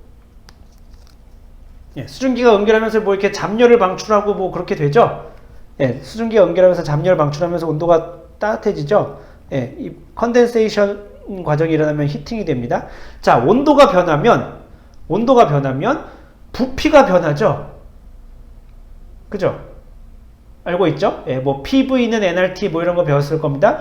온도가 변하면 일반적으로 그 단위 공기에 부피가 팽창해요. 컨덴세이션 과정이 일어난다고 칩시다. 컨덴세이션 과정이 일어나면 히팅이 일어나고 히팅이 일어나면 부피가 증가해요. 그런데 만약에 얘를 유닛으로 썼다 칩시다. 얘를 파트 퍼 큐빅 미터를 유닛으로 썼다 칩시다. 그러면은 컨덴세이션 과정에서는 기본적으로 물방울의 개수는 변하지 않죠. 50개가 있으면 똑같이 그 50개가 이렇게 주르륵 성장하는 거잖아요. 그죠? 전체 개수는 안 변하는데 부피가 온도 때문에 변하게 되죠. 그러니까 얘를 유닛으로 쓰면 실제로 안 변해야 되는 양이 변하게 되죠. 그죠? 무슨 말인지 이해가 되시나요? 단위 부피당 물방울의 개수를 우리가 취급하면 여기서 컨덴세이션 과정을 해버리면은 부피가 변해요. 그 셀에. 실제로 온도가 커지면 부피가 변해버려요. 다른 말로 밀도가 밀도가 작아지나 뭐 그럴 거예요. 밀도가 낮아지죠. 그런데 원래 전체 수농도는 실제 수농도는 원래 변화가 없어요. 근데 부피가 커지면 실제로 이 값이 줄어드는 효과가 발생하죠. 그죠? 그러니까 컨덴세이션에서는 이 유닛을 써야 돼요. 예. 온도가 변하건 안 변하건 그 공기 전체의 매스는 변하지 않죠. 그죠? 예. 온도가 변하건 안 변하건, 온도가 상승하건 하강하건 그 공기의 매스는 변하지 않아요. 그러니까 얘를 유닛으로 써야 그것이 컨덴세이션에 실제로 변하지 않은 양이 됩니다. 예. 그러니까 결론적으로 그때그때 왔다 갔다 해야 돼요. 예. 언제는 파트 퍼 큐빅 미터를 썼다가 언제는 파트 퍼 킬로그램을 썼다가 둘이 잘 왔다 갔다 해야 됩니다. 그러면 헷갈리지 않게 어떻게 될까요? 예, 주석 처리를 잘 해주셔야 합니다. 예, 주석 처리를 해주든가 아니면은 뭐 어떻게 할 수도 있을까? 이런 변수를 두 개 만들어 버릴까? 하나는 예, 드랍 볼, 하나는 드랍 매스 뭐 이렇게 잡아가지고 그 하나는 파트 퍼 볼륨이고 하나는 파트 퍼 매스고 이렇게 잡으면 되긴 하겠지만 그러면은 메모리를 두 배로 잡아먹겠죠. 그러니까 별로 좋은 방법은 아니고 예, 여러분 주석을 잘 달아주어서 예, 어디로 들어갈 때는 얘를 집어넣고 어디로 들어갈 때는 얘를 그러니까 요 유닛을 그때그때 바꿔줘야 됩니다. 자, 그럼 여기서 이것도 대답할 때까지 안 넘어갈 건데 여기서 여기로 왔다 갔다 할 때 무엇가 키포인트일까요? 여기다 뭘 곱해주든 나눠주든 하면 여기로 왔다 갔다 하는 그러니까 여기서 여기로 왔다 갔다 하는데 필요한 값이 뭐죠? 알면 빨리빨리 대답을 해야 넘어갑니다.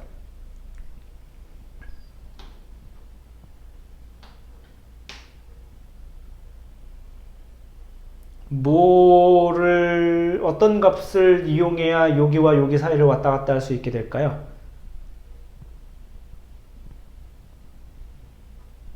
그죠? 밀도. 뭐의 밀도? 무엇의 밀도?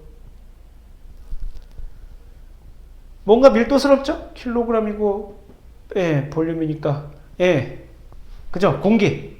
예, 공기의 밀도. 예, 공기의 밀도를 곱해주거나 나누어주거나 해야 됩니다. 가령 예를 들면은 여기서 여기로 갈 때는 곱하기 해주면 되겠죠? 곱하기 밀도 해주면 킬로그램 퍼 미터 곱해주면 킬로그램 약분돼가지고 이렇게 되겠죠? 그럼 여기로 올 때는 예, 공기 밀도를 나누어주면 되겠죠? 그럼 공기 밀도는 어떻게 계산하느냐? 예, P는 로 RT니까 얘는 상수고 얘 알려면 얘하고 얘를 알면 되겠네요. 그러니까 어떤 과정을 계산할 때마다 예를 들면 참고로 여러분들 만드는 모델은 각 점에서 프레셔가 변하지 않는다고 쳐도 됩니다. 예, 프레셔 안 변한다고 쳐도 돼요. 예, 템퍼러처가 그럼 그때 변하면 예, 요 덴시티가 계속 변하게 되겠죠. 그걸 가지고 덴시티를 계속 템퍼러처가 변하면 덴시티를 업데이트 해줘서 예, 여기로 왔다 갔다 잘 할 수 있게 틀리지 않게 왔다 갔다 할 수 있게 예, 잘 해줘야 됩니다. 기본적으로 그러니까 우리가 바깥에 드라이버에서 우리가 저장하는 변수는 이겁니다. 예, 드라이버에서 기본적으로 갖고 있어야 되는 변수는 얘예요. 왜냐면은 아까도 얘기했지만 그 각 셀에서 온도가 변할 수 있거든요. 예, 온도가 변할 수 있는데 온도가 변하더라도 전체 양이 변하지 않아야 되기 때문에 얘를 기준으로 하고 마이크로 피직스 안에서 몇몇 계산을 할 때 어드벡션도 마찬가지고 우리가 나중에 하겠지만 컬리전, 충돌을 계산할 때도 이 유닛이 필요하거든요. 예, 그럴 때에는 예, 로 A로 나눠줘서 이 유닛으로 만들어서 각각 어드벡션 혹은 컬리전을 계산하고 끝나고 와서는 다시 얘로 돌아갈 수 있게 해줘야 됩니다. 무슨 말인지 이해가 되시죠? 예, 요게 기본적인 유닛이에요. 얘가 얘로 해야 예, 기본적으로 컨저베이션이 잘 되는 거죠. 예, 온도가 변하더라도 변하지 않는 값이 되는 거죠. 그러니까 얘가 기본적으로 기본 유닛이 돼야 되는 거고 예, 몇몇 마이크로 피직스 물리 과정을 할 때 요게 필요한 경우가 있습니다. 그러니까 얘가 기본, 얘가 서브라고 생각하면 돼요. 예, 프라이머리 유닛, 예, 세컨더리 유닛. 질문!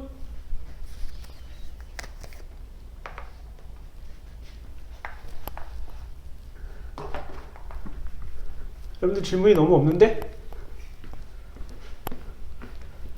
이 내용을 지금 이렇게 하면서 질문이 없는 거는 둘 중에 하나예요. 제가 엄청 설명을 잘하고 있든가 아니면 네, 여러분이 아무것도 못 알아듣고 있든가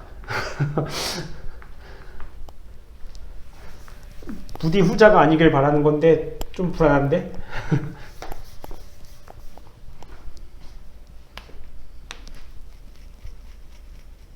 질문 없으면 넘어갑니다. 이렇게 쭉쭉 넘어가야 될 수 있는 내용이 아닌데. 자, 그 다음. 자, 그러면 이제 그걸 빈을 섹션을 나눠야 될 거예요. 섹션을 막 나눌 거예요. 자, 여러분들이 알고 있는 제일 작은 물방울의 크기 몇 마이크론 정도쯤 될까요? 반지름이. 가장 작은 타이니한 물방울. 반지름이 얼마쯤 정도 될 것 같으세요?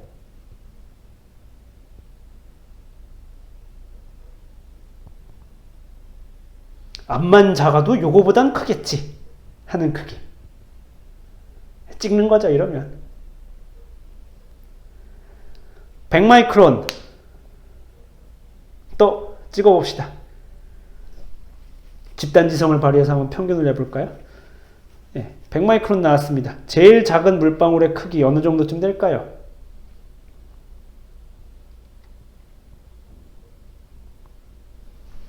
0.001mm니까 하나 둘 셋 1 마이크론 정도쯤 되겠죠?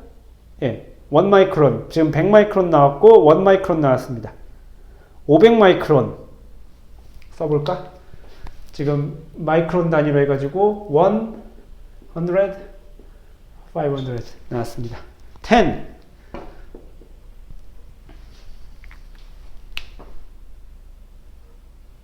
Any other 다른 의견?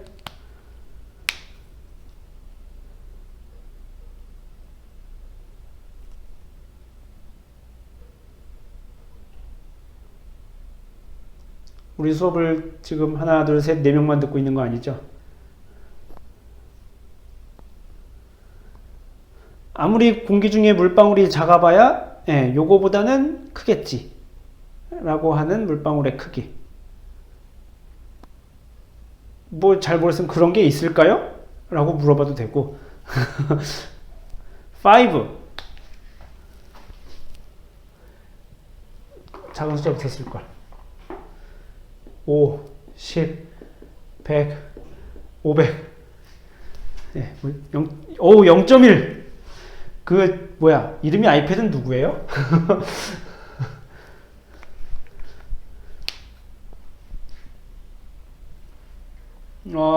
대충 답은 한 요 정도 어딘가에 있어요. 네. 가장 작은 우리가 공기 중에서 우리가 보이는 가장 물리적으로 쳤을 때 그래도 의미가 있는. 왜냐하면은 생각해보면은 증발하기 직전이야. 예, 딱 이제 증발하기 직전이야. 그러면은 당연히 뭐 매우 작은 것도 있겠죠. 그런데 그런 것들은 별로 의미가 없죠. 왜냐하면 곧 증발해버릴 거니까.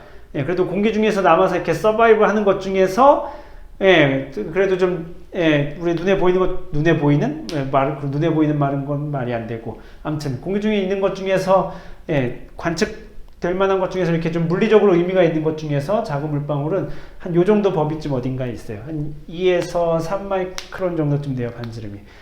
예, 참고로 이런 마이크론 단위가 되게 생소하신 분들이 있죠. 이게 10의 6승 미터입니다. 예, 10의 6승 미터예요. 이게 1 마이크로미터 이렇게 씁니다.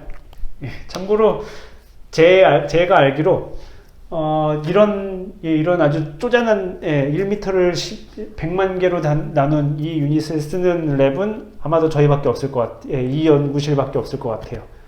예, 우리 연구실은 이거보다 더 작은 거 쓰는데 하는 경우는 빛의 파장 쓰는 거 말고 빛의 파장을 쓰는 건 반칙이고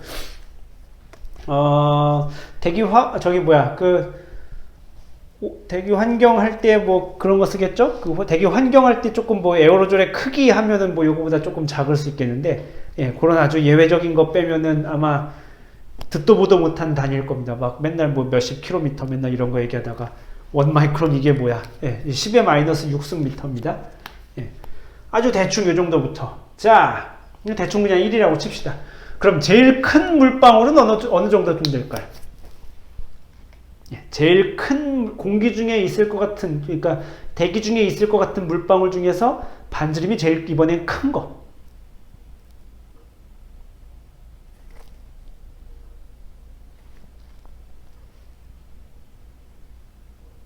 (1cm) 이거는 이제 비교적 조금 왜냐면 상상이 되죠. 왜냐면은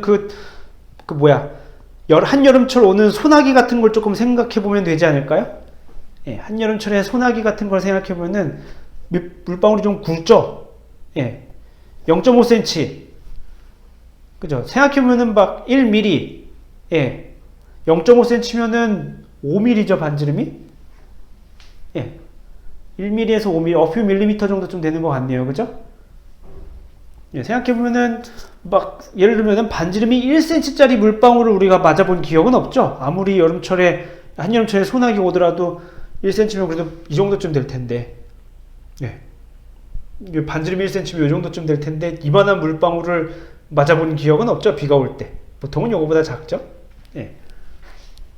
아주 러프하게 그냥, 예, 아주 크게를 잡아도 보통 1mm 정도쯤 되거든요. 예, 1mm 정도쯤 됩니다. 근데 아주 나쁘게 잡아서 그냥 1cm라고 칩시다. 1mm 좀 클 수도 있으니까 오더 하나를 더 줍시다. 자, 대충 이 정도쯤 된다 칩시다. 그러면은 얘는 지금 아까 했지만 10의 마이너스 6승미터예요. 0.00001m고 얘는 0.01m죠. 말도 안 되게 차이가 나죠? 얘하고 생각해보면 몇 배 차이 나는 거예요? 10,000배 차이 나죠, 지금? 제일 작은 거하고 제일 큰 거하고 10,000배가 차이 나죠? 그러니까 얘가 만이면 1부터 만까지를 고려하는 거죠. 그러니까 대충 숫자가 지금 1부터 만까지를 고려하는 거예요. 그죠? 자, 얘를 섹션으로 나눈다 칩시다. 몇 개 정도면 적당할까요? 대충 한 100개로 칠까요? 100개로 치면 처음 드는 생각은 이거 1이니까 별 볼 일 없다 정도쯤 되겠죠. 사실 100개 좀 되게 많은 거예요. 왜냐하면은 그러니까 말하자면 100개의 스칼라가 더해지는 거죠. 예, 빈을 100개로 나눈다는 소리는 100개의 스칼라를 우리가 풀겠다는 이야기예요. 어마어마하게 많은 겁니다. 예, 참고로 대기화학 같은 거 다룰 때 무슨 되게 아무리 복잡한 화학 모델을 가지고 와도 몇십 개 정도 수준입니다. 이렇게 100개씩 늘어나지 않아요. 예, 엄청 많은 거예요. 근데 100개로 친다고 하더라도 처음에 아무 생각 없이 나누면 어떻게 될까요? 그러면은 1은 보나마나 저게니까 대충 0부터 100, 100부터 200 이래갖고 이렇게 나누지 않겠어요? 9,900부터 10,000까지 나누게 되겠죠? 그죠? 이게 일반적으로 처음에 상상하는 이야기죠. 그러면은 생각해보면 얘는 유닛이 실제로 어떻게 되는 거냐면은 우리가 1을 1마이크론 쳤으니까 0에서 100 마이크론이 첫 번째 빈일 것이고, 그러면 100에서 200 마이크론이 두 번째 빈일 것이고, 점점점에서 0.99cm에서 1cm가 마지막 빈이 되겠죠. 100개로 나누면 이렇게 될 겁니다. 자, 이렇게 되면은 좋네 라고 할 수 있어요. 그런데 문제가 생겨요. 무슨 문제냐면은 구름 안에 있는 물방울들은 거진 다 반지름이 100마이크론보다 작아요. 거의 다. 이렇게 되게 큰 것들은 빗방울에서나 있는 거고, 구름 물방울 사이에서는 다 요 안에 있어요. 그러니까 이렇게 빈을 나눠 놓으면 실제로 구름 안에 있는 물방울들이 그냥 빈 하나 혹은 잘해봐야 2개로 그냥 퉁쳐지는 거예요. 그러면은 빈을 차라리 안 하는 이만 못하는 게 되겠죠. 더 나쁜 모델이 되겠죠. 왜냐면은 그 안에 우리가 지난 시간에 이야기했죠. 벌크 모델이라는 걸 이야기했어요. 벌크 모델은 이렇게 어떤 함수 형태로 가정한다고 이야기를 했어요. 함수 형태로 가정을 하면은 그나마 그 함수 모양이 맞건 안 맞건 간에 작은 거, 매우 작은 거 적고 매우 큰 거 적고 중간 거 많고 그렇게 될 텐데, 빈 모델로 나눠놓고 나면, 이렇게 빈 모델로 이렇게 대충 나눠놓고 나면은, 이렇게 치면 중간값으로 치면 모두가 50마이크론이 되는 거잖아요. 그럴 리가 없죠. 클라우드 안에서 물방울이 다 50마이크론이야. 뭔가 이상하죠. 당연히 그렇게 되면 안 되는 일이죠. 이렇게 빈을 나눠놓으면은, 되게 말도 안 되는 일이 벌어집니다. 그러면은 100개가 문제인가? 1000개로 해볼까? 라고 하면은 그럼 0부터 10까지가 커버가 되겠네? 그럼 물론 그렇게 하면 커버가 되지요. 그런데 빈을 1000개로 나누면은 우리가 스칼라 1000개를 예측하겠다는 말이에요. 계산이 쉽게 말해서 1000배가 걸리는 거예요. 어드벡션, 그러니까 보통 모델의 계산이 어디서 제일 많이 소요가 되냐면 어드벡션에서 소요가 되거든요.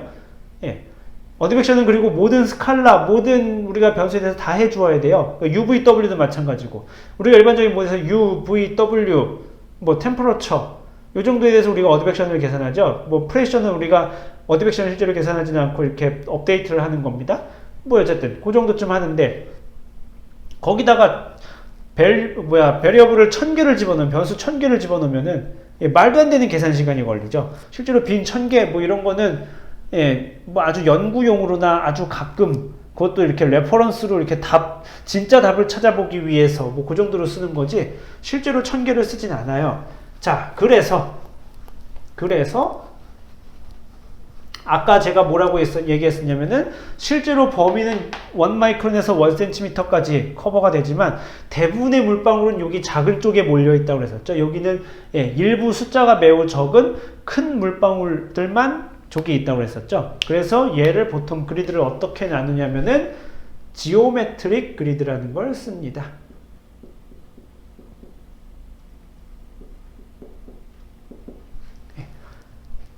지오메트릭 여러분들 그 고등학교 수학 시간에 그거 배우죠? 갑자기 한국어 용어가 등비수열. 등비수열 배우죠? 등비수열이 영어로 하면 지오메트릭 시퀀스입니다. 레이디어스가 일정한 비율로 증가하는 거예요. 그러니까 수식으로 쓰면은 i 플러스 1이 알파 i가 되는 겁니다. 레이디어스가 그러니까 i번째 빈의 레이디어스에다가 일정한 숫자를 곱해서 i 플러스 1번째 레이디어스를 구하는 겁니다. 아까 제가 예를 들어서 보여준 거는 일종의 등차 수열인 거죠. 100마이크론씩 딱딱 따박따박 자르는 거니까 일종의 등차 수열 개념으로 자른 거라면 얘는 등비수열로 자르는 게 일반적. 등비수열로 자르게 되면 똑같은 걸 자르더라도 이렇게 되겠죠. 처음에는 간격이 촘촘하게 나가다가 점점 커져가지고 뒤에는 듬성듬성하게 되겠죠. 그렇게 하는 겁니다. 요렇게 우리가 드랍 쪽의 빈을 나눌 때에는 이런 식으로 보통 지오메트릭하게 그리드를 나눕니다. 그러니까 아까 얘기했던 그 스트레칭 그리드 몹시 잘 되어야 됩니다. 왜냐면 이런 게 마이크로 피직스 쪽으로 가면 기본이기 때문에 그래요. 자, 요렇게 그리드를 나눈 겁니다. 그래서 여러분들도 이제 코딩을 할 때 이제 요번 주에 숙제예요. 요번 주 숙제인 건데 요렇게 우리가 마이크로 피직스 모델을 이니셜라이제이션 해야 됩니다. 초기화를 해야 되는데 이제 이런 그리드 시스템을 만드는 게 이제 이번 주의 숙제입니다. 그래서 가령 가장 작은 물방울을 1마이크론이라고 하고, 뭐 제일 큰 물방울을 1cm라고 하고, 예를 들어서 빈을 우리가 뭐 40개 정도를 쓴다고 합시다. 그러면은 요 알파가 얼마일지 계산할 수 있겠죠. 그죠? 요 알파가 얼마인지 계산할 수 있겠죠. 왜냐면은 1마이크론에서 그 비율을 똑같이 40번 곱해가지고 1cm가 나와야 되니까 그 비율을 계산할 수 있죠. 그죠? 무슨 말인지 이해가 되시죠? 그렇게 하시면 됩니다. 그렇게 하면 되고요. 자, 그래서 좀 이제 프랙티컬한 이야기를 해보면, 실제적인 이야기를 해보면 여러분들이 이번에 해야 되는 게 뭐냐면 이제 마이크로 피직스 모델을 만들 준비를 해야 됩니다. 지금 9시 40분이네. 마이크로 피직스 모델을 만들 준비를 해야 되는데 아까 얘기했던 대로 변수가 CONC가 하나 생겨야 됩니다. concentration. 뭐 이름 마음대로 줘도 돼요. 근데 디멘전은 아마 이렇게 돼야 될 거고 n빈이 여러분들 대부분 다 네임 리스트로 했던 것 같은데 요것도 네임 리스트 안에 있어야 됩니다. n빈이 네임 리스트 안에 있어야 되겠죠. 그 다음에 이런 변수가 필요해요. 뭐가 필요하냐면은 R이 필요합니다. 뭐 R이어도 되고 RC여도 되고 이름 맘대로 붙여도 되는데 아까 했던 이걸 우리 이쪽을 여기 드랍 레인지라고 하면은 얘를 요렇게 뭐 요렇게 나눠놨죠.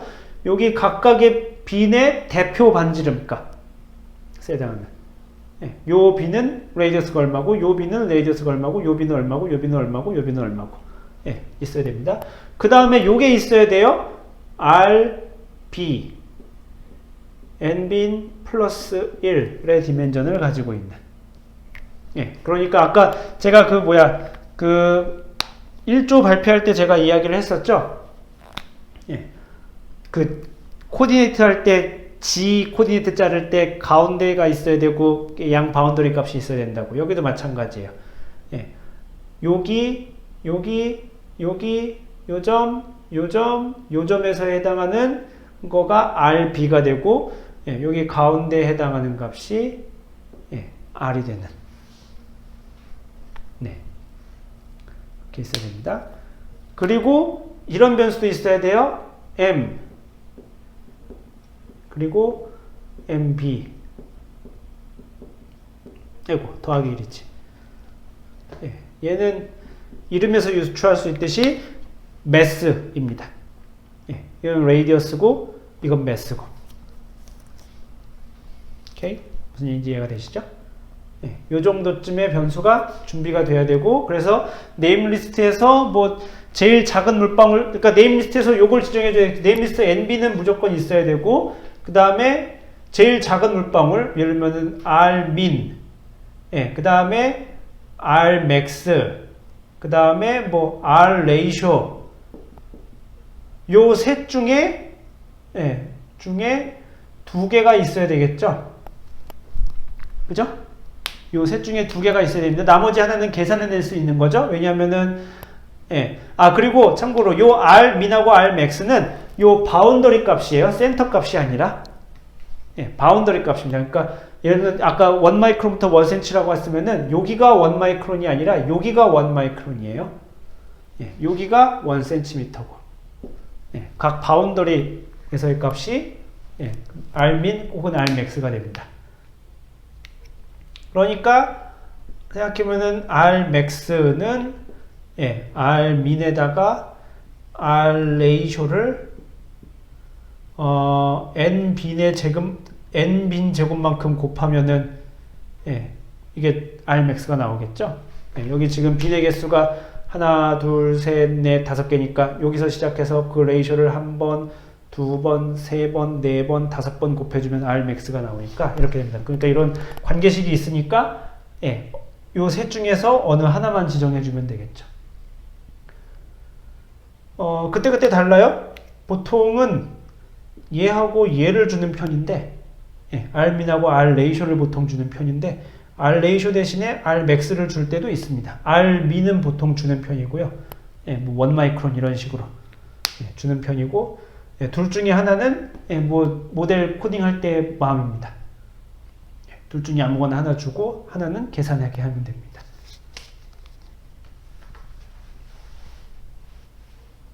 아, 그리고 여기 아까 얘기했지만, 여기 R하고, 그러니까 지금 우리가 실제로 계산하는 거는 RB 혹은 MB가 되겠죠? 그죠?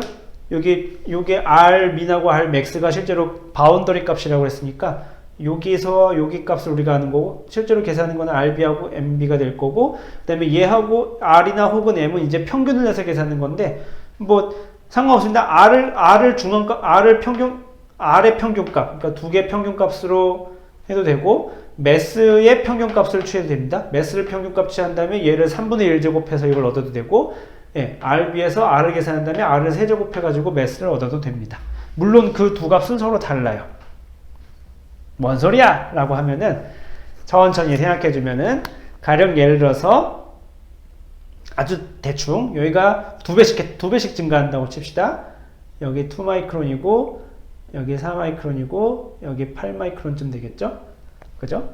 자, 반지름으로 우리가 평균을 낸다 칩시다. 반지름으로 평균을 내면은 여기는 1.5겠죠? 여기는 3이겠죠? 여기는 6이겠죠? 여기 1, 2, 4, 8, 16이니까 뭐 여기는 12쯤 될 겁니다. 그러니까 RB를 먼저 세팅해 놓고 그걸 갖고 R을 평균 내면은 이렇게 됩니다. 그런데 또 다르게 할 수 있어요. RB를 이렇게 세팅을 해놓고 그걸 갖고 매스를 계산합니다. 매스는 기본적으로 레이디어스의 세제곱이죠. 예, 그 정도 알고 있을 거라고 믿습니다. 매스는, 예, 3분의 4 파이 R 세제곱 곱하기 로니까 앞에 거 상수니까 다 똑같아 치고, 매스는 여기가 그럼 1이죠.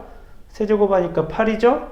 여기 세제곱 하니까 16, 64, 여기 세제곱 하면은 512, 여기 세제곱하면은 256 곱하기 16, 4096이 될 겁니다. 자, 이게 매스예요. 매스를 가지고 평균을 냅니다. 매스 갖고 평균 내면은 여기 4.5. 예. 이 매스 갖고 평균 내면은 72니까 36. 여기 매스하고 평균 내면은 576이니까 288. 숫자 안 적어도 돼요. 예, 여기 평균 내면은 얼마야 이거? 4608이니까 예, 4608이죠. 4608이니까 2304쯤 되겠죠. 이게 매스의 평균이죠. 예, 이걸 갖고 R을 평균 내면 얘 3분의 1승을 하면 되는 거죠. 얘 3분의 1승을 하면은 예, 3분의 1승은 암산으로 안 되네요. 3분의 1승은 암산으로 안 되겠는데 누가 봐도 얘랑은 다르죠. 1.5, 3, 6, 10이랑은 당연히 다르죠. 4.5의 세제곱근, 36의 세제곱근. 예, 당연히 얘랑 다르죠. 6의 세제곱하면 216이지 288 안 나오고 3 세제곱하면 27이지 36 안 나오고 다릅니다. 그러니까 요 가운데 센터 값을 취하는데 예, R 가지고 평균 내는 거랑 얘를 가지고 매스를 계산한 다음에 매스를 가지고 평균 내서 레이디어스 하는 거랑 결과는 달라져요. 예, 결과는 달라집니다. 둘 중에 하나 아무거나 쓰시면 되는데요. 참고로 요게 많이 쓰입니다. 예, 요걸 더 사람들이 좋아합니다. 요게 일반적이에요.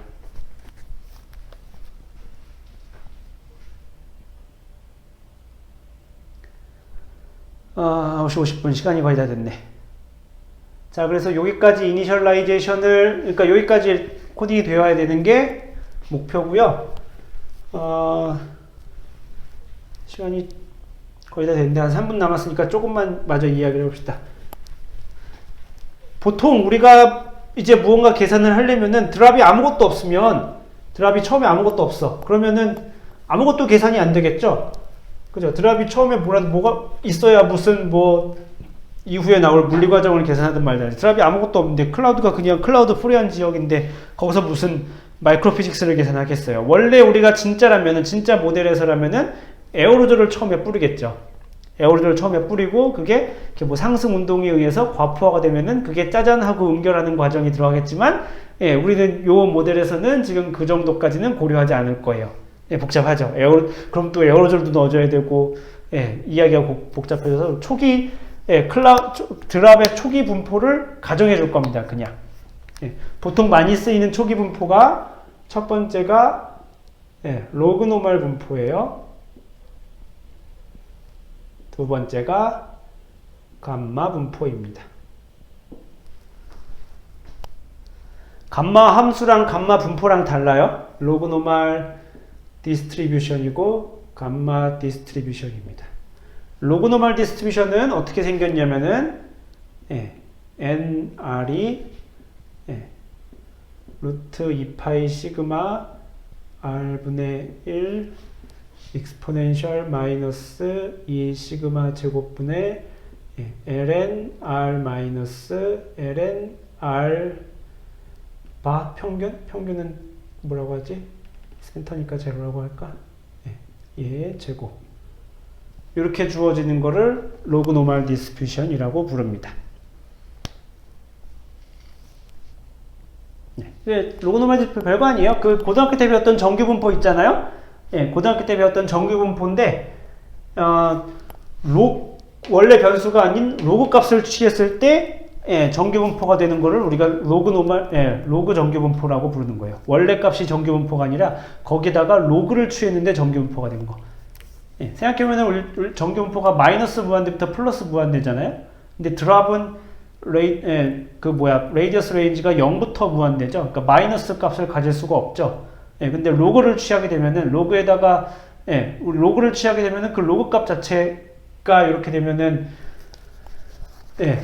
R이 여기다 마이너스 무한대가 들어갈 수 없죠. 그죠? 예, R은 최소한 0 이상이어야 되는 거니까. 예, 그래서 요렇게 취하면 얘가 실제로 마이너스 무한대부터 플러스 무한대까지가 될 수 있고, 예, 그래서 그게 요런 분포를 따르는 거를 우리가 로그 노멀 디스트리뷰션이라고 부릅니다.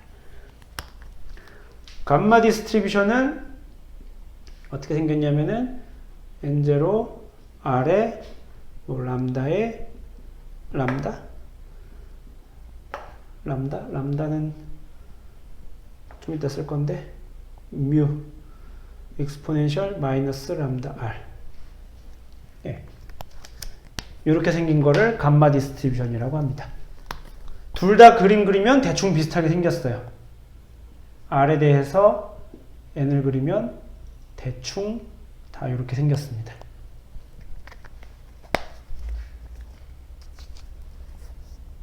그래서 둘 중에 하나를 선택해서, 예, 사실 더 좋은 거는 아까 저기 1조가 발표할 때 보였던 것처럼 이렇게 옵션을 넣어가지고 난 처음에 이번에 이니셜을 로그노말로 할래 라고 하면은, 예, 로그노말로 깔고, 이번엔 감마 디스트리뷰션을 깔고 싶은데 그러면은 감마가 들어가게 하고, 그러면 물론 제일 좋고, 예. 근데 이제 그렇지 않은 경우에는 둘 중에 하나를 이제 조별로 아무나 선택을 해가지고, 예, 이니셜 값으로, 예, 이거 아니면 이거가 들어갈 수 있게 해야 됩니다. 그러려면은 당연히 이제 만약에 감마 디스트리뷰션 선택했어요. 그러면은 모르는 게 뭐냐면 얘하고 얘죠. 예, 이거를 이제 어떻게 결정할 것인가. 그리고 이제 여러분들이 이제 잘 생각해 줘야 됩니다. 그러니까 보통 모델에서 정해줘요. 예.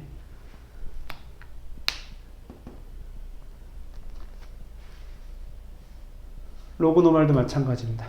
요 로그노말에서는 지금 요 R0하고 시그마가 될 거고, 여기도 지금 분자가 1이면은 안 되고, 죄송합니다. 분자가 1이면 안 되고, 뭐 N0 해야 되겠죠. 분자가 1이면 그냥 다 적분하면 1 나오니까, 예, 거기다가 전체 개수만큼 곱해줘야 되지.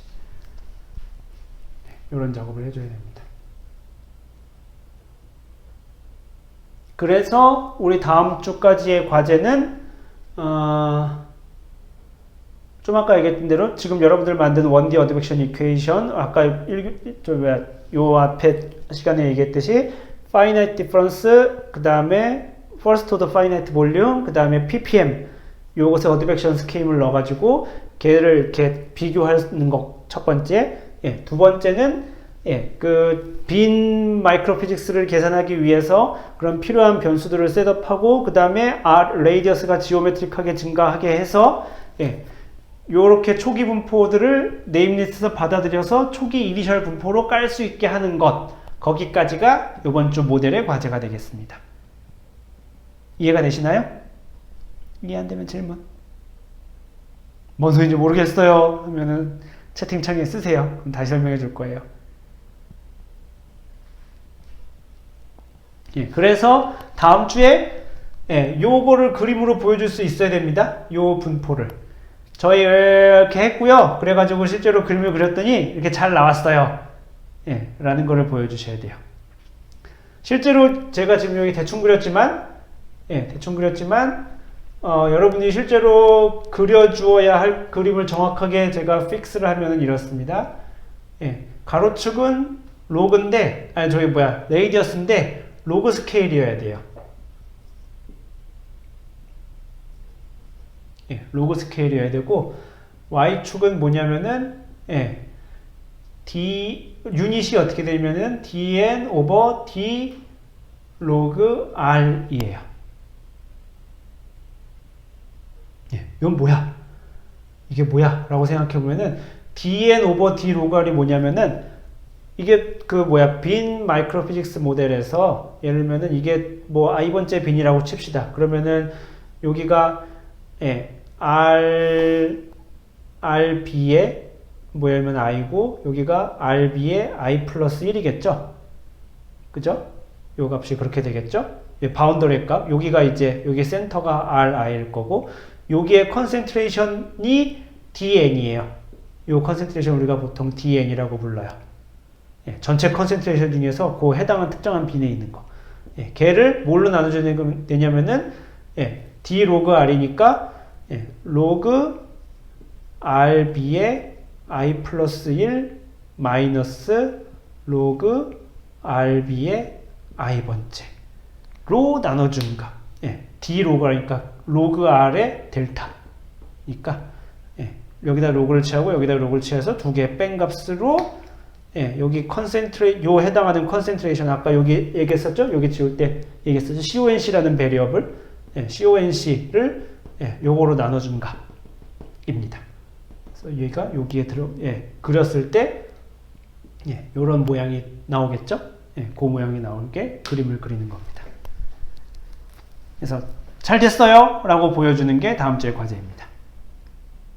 이걸 이제 그리려면은 아까 했던 대로 RB에 대한 정보가 필요할 거고, 그 다음에 처음에 컨센트레이션 셋업을 잘 해야 되고, 거기다가 이런 이니셜 분포를 깔아줘야 되고, 예, 그런 작업이 필요한 거죠.